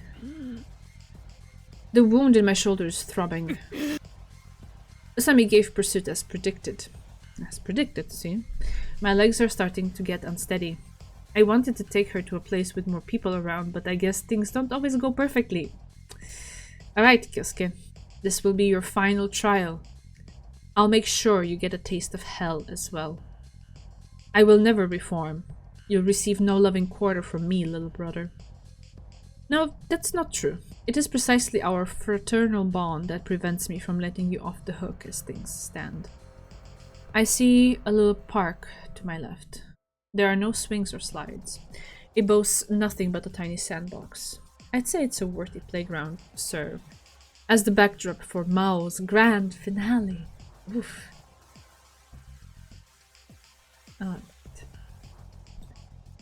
The question, what was it that served to drive Usami Haru? The answer, a thirst for revenge accompanied by a degree of obsession. Just hearing the word Maou was enough to revive in her mind the spectacle of that day. The sounds of gunfire and screams. The sights of soaring limbs and dangling organs. And the nightmare will only get worse. She must now kill or be killed. Thus, she pursues him. She carries with her the gun Kyosuke— Ah, so she got it, okay. The gun Kyosuke had dropped, despite her utter lack of firearms training. Mao's voice surfaces in her mind. 最後までお前のことを案じていた。娘だけは助けてくださいと何度も頭を下げた。Maou provoked Haru, played with her. お前もそうだ、宇佐美春。やっと私に巡り会えた。お前はただの死に損ない。お前に必要なのは愛でも友情でもなく、敵であり悪であり。 During this long battle, Maou had placed a curse on the hero. Demons have always had a knack for taking advantage of the weakness within people's hearts. Haru had already lost all self-control. That's what he wants you to do! Don't play into it! She knew what she had to do. No one would be able to get through to her now. She'll chase him down and kill him without a second of hesitation. The only question was, how? Haru had already completely forgotten the gun she so tightly gripped. I ran after Haru and Maou. My pursuit took me through a quiet residential district. Suddenly, I saw Haru turn a corner to the left. That path leads to a small park, if I recall correctly. Only, it was filled with dread. I caught a glimpse of Haru's face as she left the road.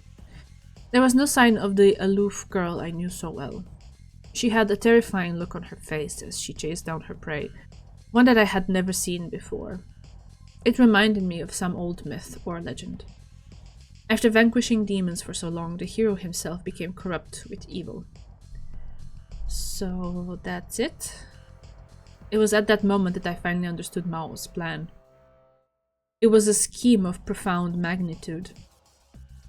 I was attacked by a wave of despair. It's all over. I found myself looking up at the sky. Why do I look up despite knowing that there's no God to find there? For whatever reason, I can't help but look to the heavens when I imagine what is about to happen. Haru, I'm so sorry. I guess I was the only one who thought we had finally severed these chains of revenge. I guess I was the only one who thought we had finally brought an end to this karma. Maybe if we had just had a little more time, we could have truly understood each other. If we had just had the opportunity to talk a little more. What are you doing, Kyosuke? Someone whispered into my ear. My head throbbed as if someone's fist had just knocked me senseless. There's only one beast who would ever do such a thing to me. It could only be the man who died protecting me. Oh, I see what you mean. I guess I'll try taking a page out of your book. We've known each other for a long time now, after all. Very well. The beast grinned. Looks like I just can't help being your son, huh? Oh. Okay. I gotta say, I never would have expected such a turn regarding Gonzo. I like it. I like it. I'm enjoying this. Did we have this CG before? Yes, we saw this last time. Last time? I think it was last time. I released the gun's safety and head to the park. It was this week for sure, I think.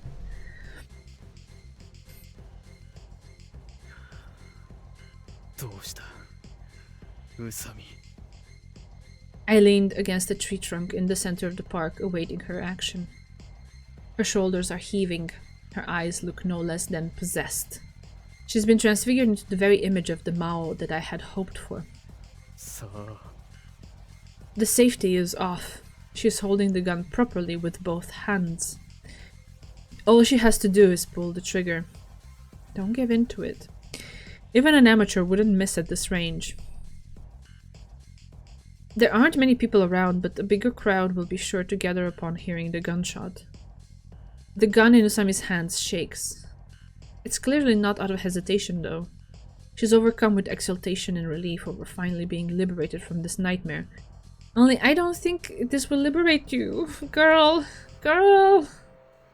Her finger moves to the trigger. Die. She shouts through disheveled hair. A figure suddenly appears behind Usami. Very good. After all, I tried to ensure that Kyosuke would not have the time to directly stay Usami's hand. Gunshots crack through the air. One shot lands its target within my stomach. A burning pain soon gnaws at the entire area. I see. So this is how it turns out. That gun is easy to aim, even for an amateur. I wince from the impact of the shot. But even still I can sense Usami's surprise at the fact that the gunshots came from behind her. She collapses straight to the ground, like she had been struck by a bolt of lightning. My vision starts to mist over, but I have no complaints with this conclusion. In fact, now my plan has been realized. Oh my god.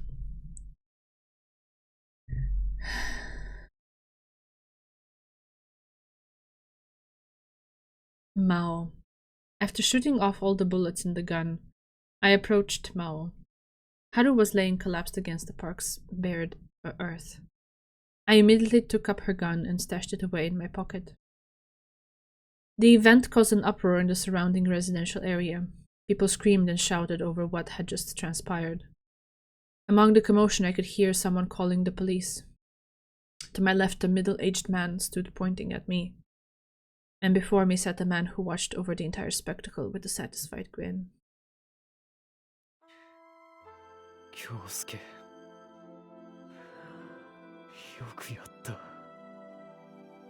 I knew why Maou had come here to meet his end. There could only have been one reason. Yeah, I was wondering, like, why throw his life away? Only if there no longer is a meaning for him to live. And what would that be? If the one thing that he had built up to and staged this whole thing for had gone away. Yeah, I guess that's it. I don't know. Let's see. Dad. Samejima Toshikatsu is dead, isn't he? Maou nodded slowly. 父は心臓の持病を持っていた。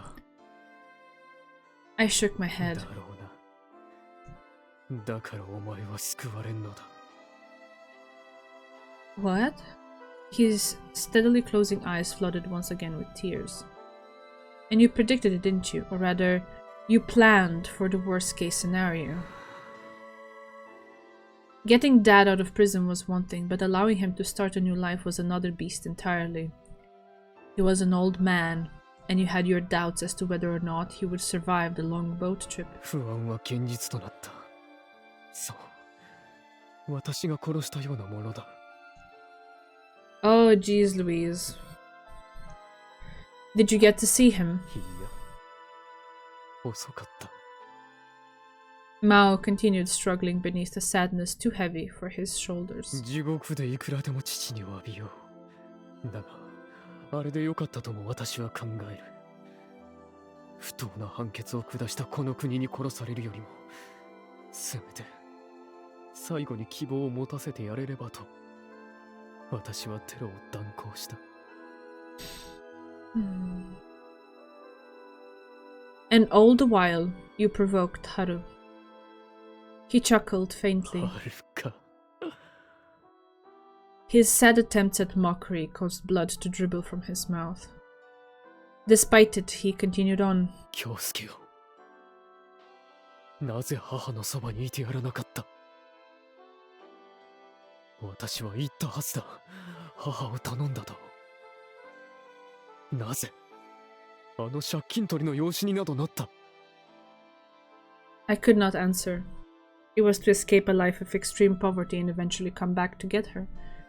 It was to become even more rich and powerful than Azai Gonzo himself, and then make the many people who looked down on our family rue their behavior. Whatever answer I might give, it would only be an excuse to Samejima Kyohei. 金か。金だろうな。金はいつでも戦いを招く。金は意志を持つ。戦争もそうだった。He paused for a fit of coughing. だが、金の奴隷になるような弱い人間が、私は大嫌いでな。I know. That's why he had me pull the trigger. 天津さえお前は、ニックキウサミの娘と恋をした。It was only natural he couldn't forgive me. It would take magnanimity, on par with the Buddha himself, to simply allow our happiness. 強くあれ、京介。お前は償うべきだ。分かっているようだがな。Yes. And that is why I chose to pull the trigger. そこの少女は、お前と違って柔軟ではなかったようだ。せいぜい目を覚まさせてやるんだな。復讐に意味はないと。He sneered at himself. まさに、浅井金蔵の言う通りだったか。The fool who had sought salvation through revenge smiled. 京介。私を撃ち殺したお前がどうなるか分かっているな。I nodded. そうか。ならば、私を憎むがいい。そうは。He was about to say something, then looked down, catching his mistake. いや。愛も。His sentence trailed off into the ether, never to be finished. Snow continued to pile up on what was now nothing more than a silent, motionless lump of flesh. I cannot pity him, nor can I cry. Maou remained the Maou to the very end. He died after a flawless execution of his sly, wicked, perfect plan. Corpse CG, here we go. I sure hope so. I don't know what to say now. Just then I remembered that my brother never did listen to classical music. Somehow, That was the saddest thing of all.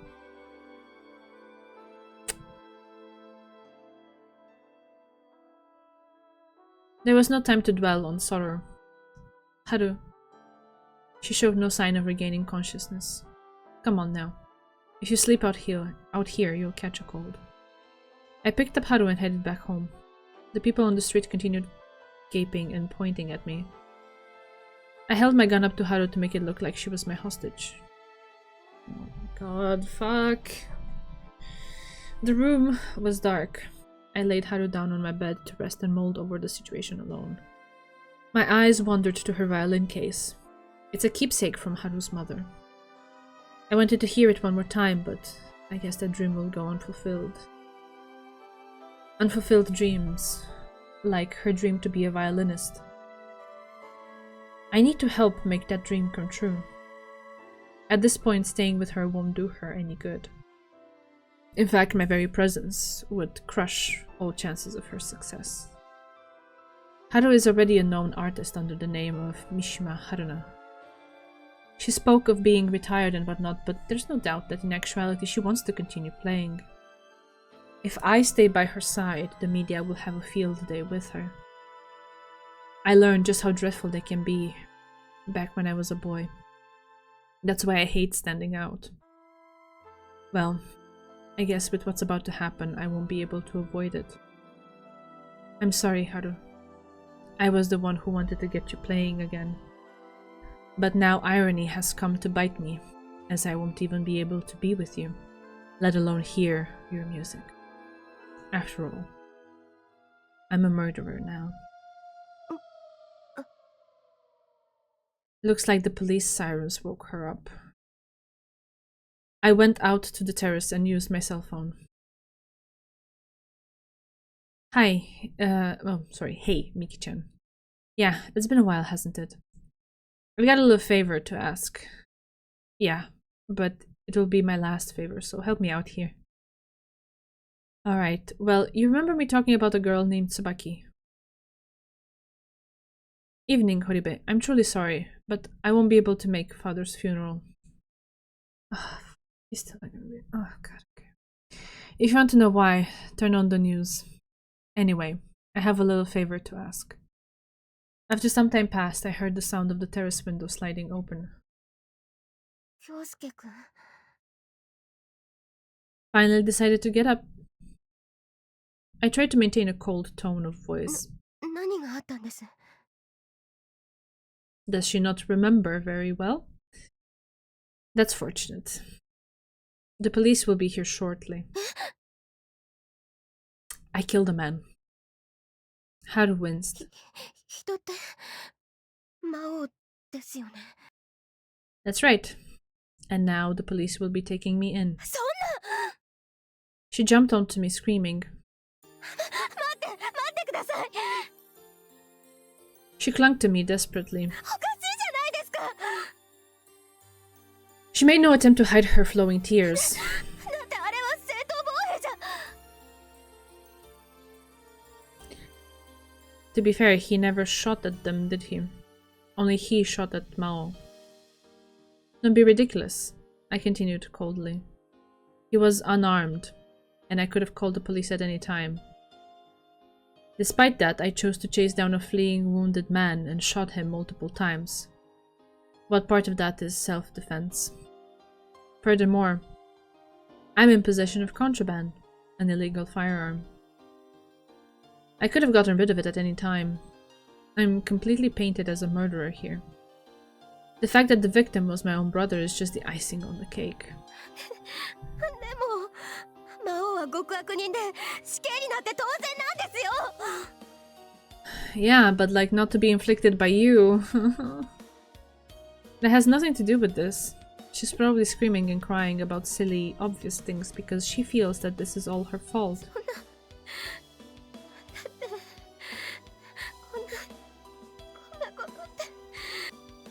Her breath was frantic. ごめんなさい。私も罰を受けます。 I steeled my nerves and spoke. What are you talking about, Usami? Being called by her family name seems to have dragged her back to her senses. What crime are you allegedly guilty of, 私のせいで京介君が引き金を引いたんです。私を止めるにはもう間に合わないと思ったから京介君が撃ったんです。気づくべきだったんです。罠だったんです。あんな人目のつくような公園に逃げ込んでさも力尽きたように木の幹に寄りかかるなんておかしいんです。 She's right. It was all part of Mao's perfect plan. He lured Haru out, purposely timing everything such that I would not be able to intervene directly. Pulling the trigger was the only means I had to stop her. Mao had intended on making either me or Haru out to be a murderer, and there was no way I could allow Haru to commit such a sin. She has a future ahead of her, a bright future filled with the lush melodies of her violin. I have no idea what you're talking about. You didn't do a thing. 私は銃をあれ Her memory must be vague. A gun? What are you talking about? You didn't have a gun. I need to persuade her. そんなはずは I didn't come across anyone on my way to the park. Most likely no witnesses saw Haru chasing Mao with a weapon. でもそんなはずは You didn't do anything. Got it? 嫌だ Please, just listen to me. I sent her the gravest look I could muster. 嫌だ嫌だ She pouted like a spoiled child. 好きなんだよ I'm sorry. 大好きなんだよずっと好きだったんだよ I'm so sorry. 一緒にいたいんだよなんで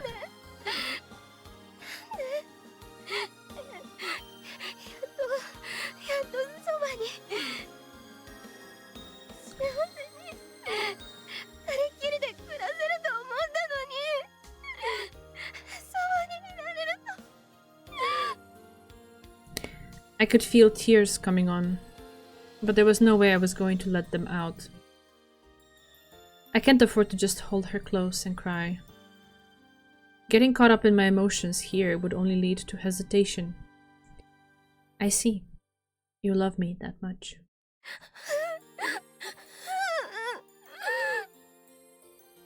Suddenly, do you have a girlfriend or anything? You sure act like a grown-up hero.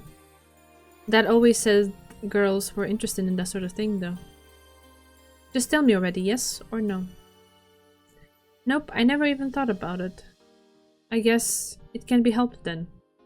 I'll marry you. If you remember, if we even see each other again. I have to move soon. It will have to be a fateful reunion, I guess. Romantic, don't you think? You're moving? Yeah. Why? バイオリンの勉強するの I remembered her weeping face as she bid farewell like it was just yesterday. That's why. That's why I pushed her away.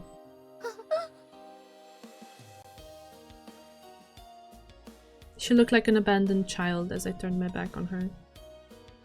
If you really love me that much, then you know what you have to do, don't you? You know what would make me the happiest, don't you?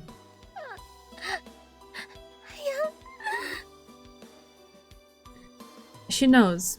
She's a smart one after all. She calls after me in a hoarse voice. I step forward. Our time together has been a repetition of meetings and farewells. The cruel march of time once robbed me of my memories. By the time we reunited, she was all grown up. And now we must part again.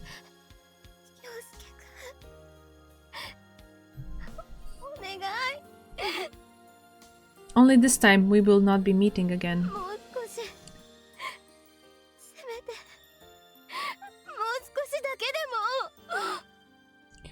Another reunion will simply not be possible.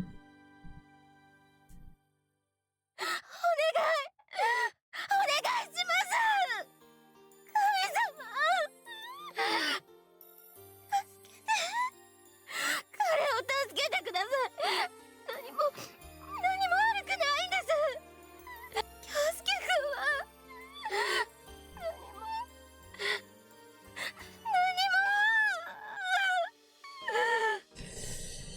I mean, props to the voice actress. My heart is in shreds.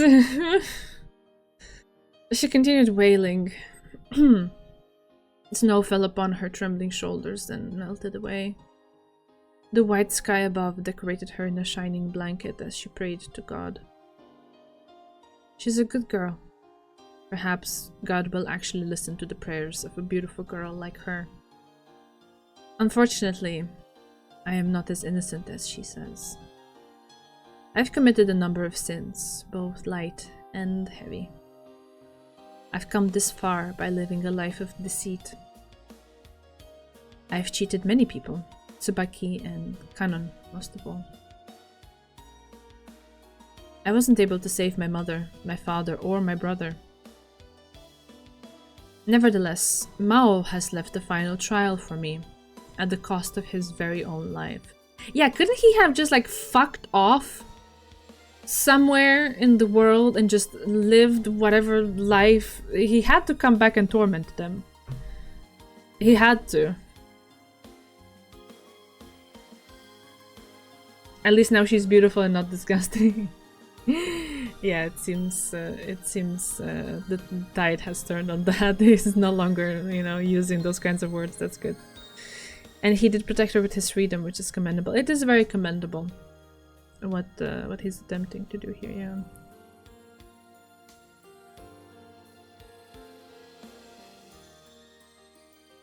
Yeah.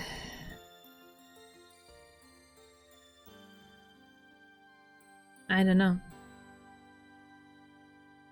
I guess he just wanted to inflict like one last shred of pain.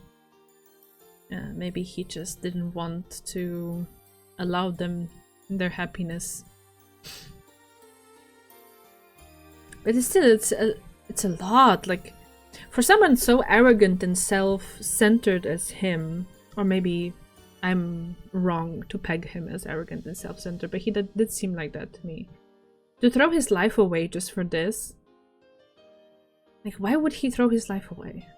He's been in so many situations where he made it seem that way, but obviously didn't. Is the loss of his dad, like, did that shake everything from, like, the foundation for him and, like, left nothing behind, like, no reason to? So he was like, okay, I wanna die, but how can I die inflicting the most pain and suffering onto other people who I hate? Oh, let's do this. Yeah, I guess that's what's being suggested at the moment. I don't know. Very well then, Maou. I accept your challenge.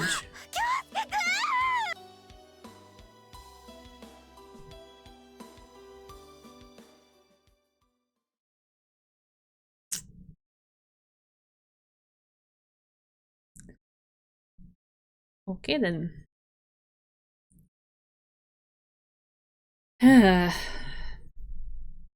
How should we proceed? Since we're definitely not finishing it tonight. I wonder.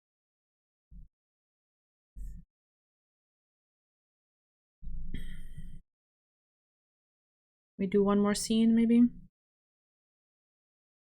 Let's see. A number of police cars had already surrounded the entrance. I put my hands up to signify my surrender. In addition, I set my 2 firearms down in a spot where the police could see them. They booked me in the standard fashion. Then, on the night of February 14th, I was dragged away in handcuffs.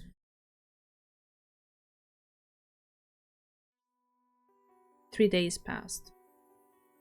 Each one of those days I was interrogated without a moment's rest. Since I was suspected of murdering the criminal behind an incident of unprecedented terrorism, It was clear they didn't want to leave a single stone unturned in their investigation. I was taken back to my apartment so they could take photos.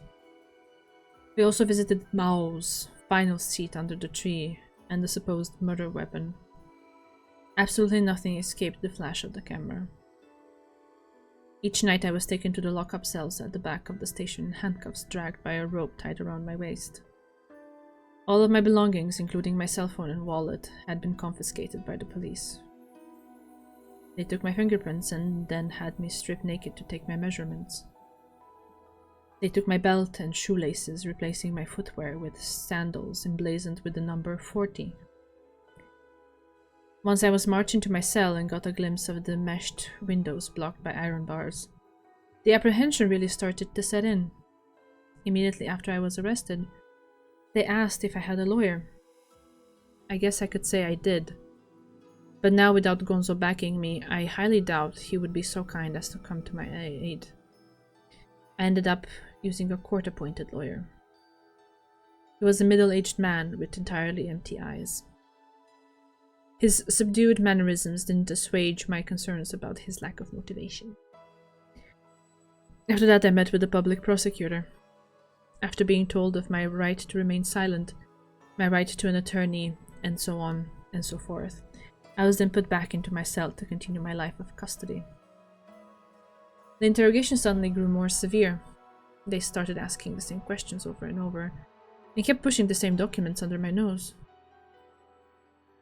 The section chief of the 1st Investigation Division himself participated in the investigation. He was a middle-aged man that relentlessly smiled, but it was always accompanied by a sharp glint. だいたいわかったよ。じゃあもう一回聞くがね。I've already lost count of how many times that would make total. 浅井京介君。My name is not Azai, it's Samejima. I had my adoption officially annulled not too long ago. 失礼。聞いていたね。では鮫島君に聞こう。君は先の広域封鎖事件の主犯と目される魔王の弟だという。Yes, without a doubt. それについては我々も目下調べを進めている。だがそうすると、君は兄を殺したということになるね。Yes, as I've already told you several times now. For whatever reason, the detective was tapping his finger on his desk. 殺人事件の経緯はこうだ。君が自宅に戻ると、兄が少女に暴行していた。Yes. The detective picked up on my slight agitation. 安心していい。少女は未成年だ。何かあっても世間に実名が公表されるようなことはない。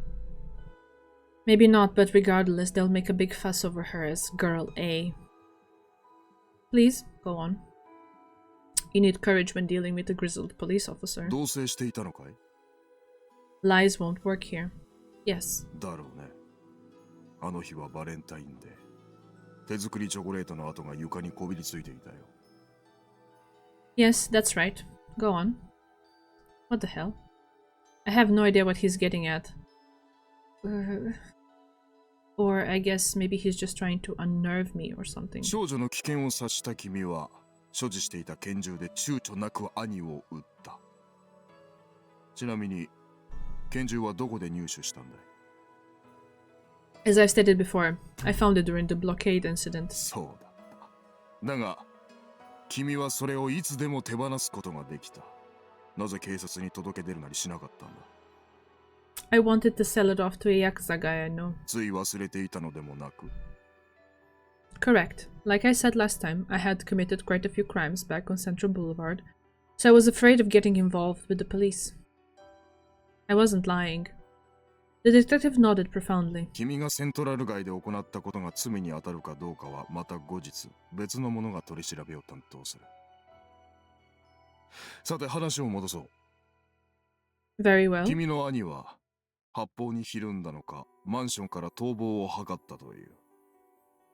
殺人鬼が逃走したのは現場の指紋、血痕、足跡などから我々も確証を得ている。I see. けれど君はそれを追いかけた。なぜかな？ Everything was happening so fast, I don't really recall. 慌てていたと。 Yes. 慌てながら自宅から100メートル先の公園まで追いかけ、木の幹に寄りかかっていた兄に向け、無我夢中で銃を撃ちまくった。 Correct. 確かに気持ちは察する。君の兄は稀有な凶悪犯だ。殺さなければ殺されると思った君はとても冷静ではいられなかった。となると、検察官の対応も変わってくる。言っている意味がわかるかな？ Yes. He's trying to say that even though I murdered someone, if I was in a questionable mental state at the time, my crime will probably be treated lightly. I guess he gets at the fact that it's not self-defense enough as he chased him supposedly and shot when he was helpless. Yeah, that was the idea, I guess. Because aside from entering the apartment and being menacing, Maou hadn't actually, like, shot at them, I guess. And particularly in the park, he wasn't posing any real threat. He was also unarmed too, because he had thrown away his weapon.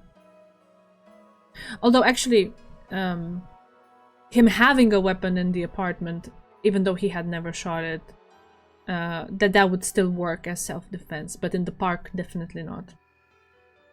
I was starting to see a tiny light at the end of the tunnel. However, at that moment, the glint in the detective's eyes suddenly changed. Oh, Lord. すると不審な点がある。 What? 君は2丁の拳銃を所持していた。 Yes, what about them? 1丁は殺人鬼が落としていったというね。 Right. 確かに疑いはないようだ。遺体から検出した指紋と拳銃に付着していた指紋が一致している。 Then what's the problem? わからないかな。君は拳銃を持ち替えているんだ。 Yeah, because Haru had taken the other one. I prayed that the surprise I felt didn't show on my face. 君は自室で撃った拳銃を手放し、わざわざ兄が落とした拳銃を拾って外に飛び出した。なぜかな。君はほとんど錯乱していたんだろう。よくそんな余裕があったものだ。 I don't know. I don't really remember. 君が自室で使用した拳銃にはすでに実弾が入っていなかった。君はそれを知っていて新しい銃に持ち替えたんじゃないのかな。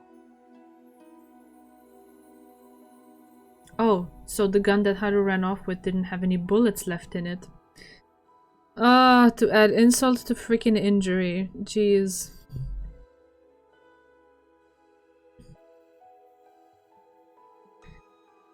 I wasn't sure how to answer this question. If I admitted that, it would be used as evidence to say that I was in a clear state of mind. But the detective's next words were enough to freeze my blood. 事件の参考人として君の彼女に事情を聞いた。すると興味深い話が出てきた。 Oh dear lord. 殺人鬼を追って部屋を飛び出したのは自分だと少女は言っている。 I couldn't think of an excuse. 京介君は彼女の後を追って部屋を出てきたらしいが、どうなんだ？ That may be true. What about it exactly? ここで一つ仮説を話そう。君は無謀にも殺人鬼を追いかける彼女を引き止めるべく後を追いかけた。公園にたどり着いた君は殺人鬼と彼女が対峙している姿を発見した。彼女の身の危険を察した君が背後から駆け寄り殺人鬼を撃ち殺した。 Can I say detective knows how to do his job? This was an invitation from the detective. An invitation for me to say yes here and then fall into his trap. しかしだ。近所の住民の証言がある。公園から死ねという女性の絶叫が聞こえたという。This is the end of the line. I guess tricking the police was simply too daunting of a task. She didn't actually shoot, yeah. 君の彼女が叫んだのか本人に聞いてみたが覚えていないという答えが返ってきた。なかなか正直で理知的な子だね。まず嘘はついていないと思うのだが、状況から考えるに死ねと叫んだのは彼女以外にありえない。 My hands froze and my breathing grew shallow. すると彼女には殺意があったと推測される。君の兄はその段階では武器を所持していなかった。さらに君は言ったな。兄は木の幹にもたれかかって観念した様子だった。I'm not sure how this is handled, Kennedy, to be honest, in the eyes of the law. If you have intent to kill and you threaten someone with a gun, even though you don't shoot it, it might still be some sort of like crime punishable in some capacity. つまり、彼女の身に危険は迫っていなかった。先ほどの仮説は否定される。彼女は兄を殺すつもりだった。そして、My heart was about to leap out of my ears. おそらく彼女は拳銃を所持していた。I could sense a slight dizzy spell coming on. 彼女は床に落ちた拳銃を拾ったかどうかはよく覚えていないというが、My knees started to rattle. 実際には拳銃から彼女の指紋が検出された。I'm such a fucking idiot. I was actually wondering if they did fingerprints, like wouldn't Haru's be on that gun? Yeah. Why didn't I think of the fingerprints? If this goes on, Haru is going to be charged with a crime. が、指紋はあったものの、彼女が発砲した形跡はない。拳銃にはすでに弾がなかった。殺意があったにしてはやや間抜けと言わざるを得ない。彼女がそれだけ錯乱していたとも受け取れる。Yeah, to be fair, they did have all of the guns. Like, both of the guns they could have... I don't know. I don't know. Damn it. What should I do? いずれにしても、拳銃を握りしめ、逃げる敵を追いかけ回し、とどめを刺そうとしたのなら、彼女を引っ張らなければならない。ああ、逮捕するという意味だよ。For what crime? After pausing to think for a second, he 目 responded. 立つ容疑は銃刀法違反。同棲していたのだから、君の部屋に拳銃があったと彼女も知っていただろう。いくらでも捨てる機会はあったはずだ。That's not true. Haru didn't know. Yeah, but like, who's gonna believe that? Is this yet another result of my そ carelessness? の他、過剰防衛。いや、殺人未遂に当たるか。詳しく状況を調べてみなければはっきりしないがね。Ay, ay, ay. Attempted murder? A cold sweat ran down my back. さて、今の話を踏まえて、もう一度君の供述を聞きたい。What should I do? どうした？ What can I do? Haru's going to be arrested. Oh man, I didn't realize the scene would be so long and dragged out. Maybe it would have been a good spot to stop before it, right? Damn. She didn't actually kill him, and she was in a complete state of panic at the time. In light of all that, I doubt she'll be charged with anything major. But she did use a gun. She has a future ahead of her. Who the hell would want to listen to an ex-con play the violin? I doubt anyone would bother to understand her trauma involving Maou. Oh no, what are you gonna do? Yeah. Yeah, I'm not sure, because I want to leave like a little, at least a little bit, right? I don't want, it would be really anticlimactic to have another stream for like, I don't know, 20-30 minutes of, although maybe that's what's left, I'm not sure. But yeah, definitely we're pushing against the end of the time box for tonight, so maybe we could just leave it here and figure out what he wants to do and how things settle next time. Is that all right? Would that work? And also, when would it be all right to have the next time? I can offer up tomorrow or the day after tomorrow. Would that work?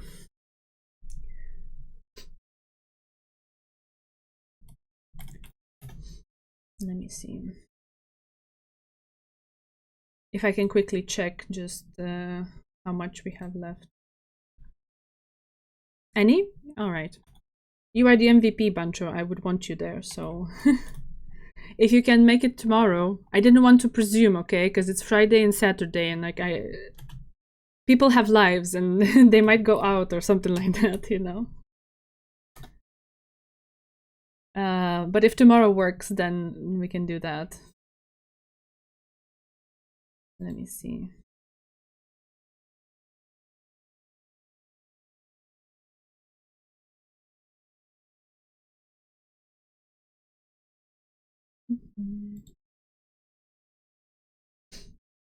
Just out of curiosity, where are we?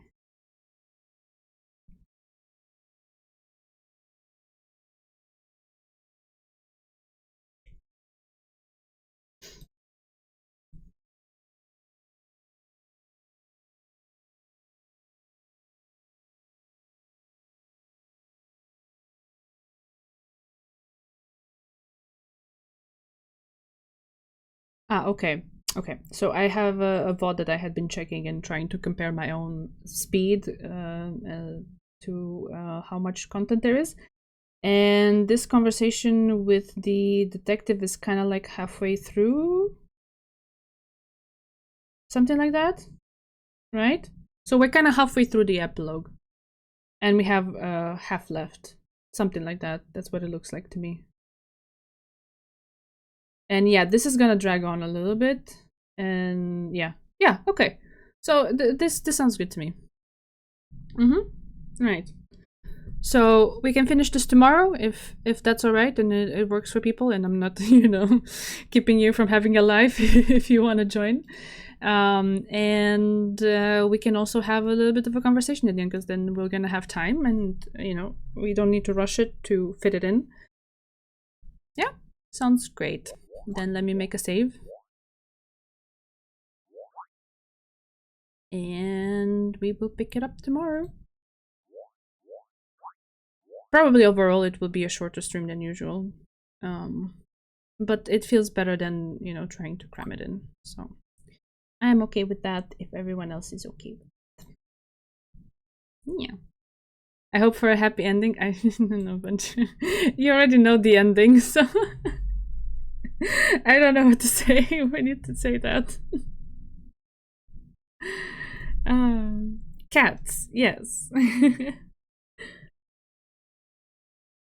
I went for the cats again today. Yeah.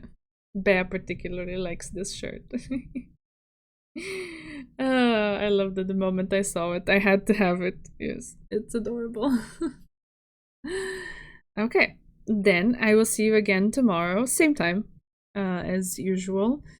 I'm not sure what to make of where these things are going, but I hope. I just hope for the best. Whatever the best result can come out of this, I hope for it, because they don't deserve this. Haru definitely does not deserve this. And I have come around to feeling like warmer things about him. So he definitely does not deserve to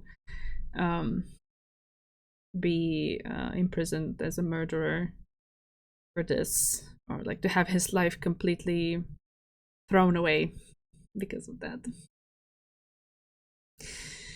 Yeah. Okay. Then let's see where this goes tomorrow. He deserves therapy. He definitely needs some, and Haru needs it as well. They've been through a lot of traumatic things. So, yeah. Definitely. He wasn't very open to Dr. Blueberry over there.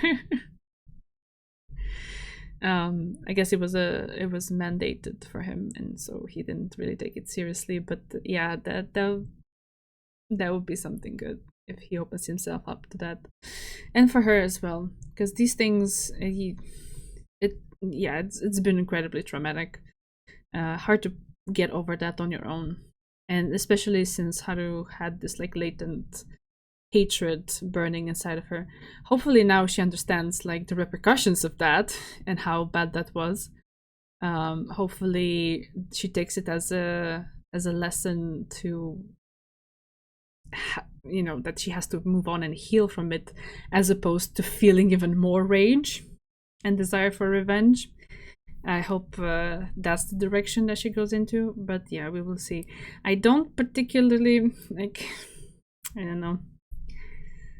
I feel like this is not the novel to give you a happy ending. That is my gut feeling.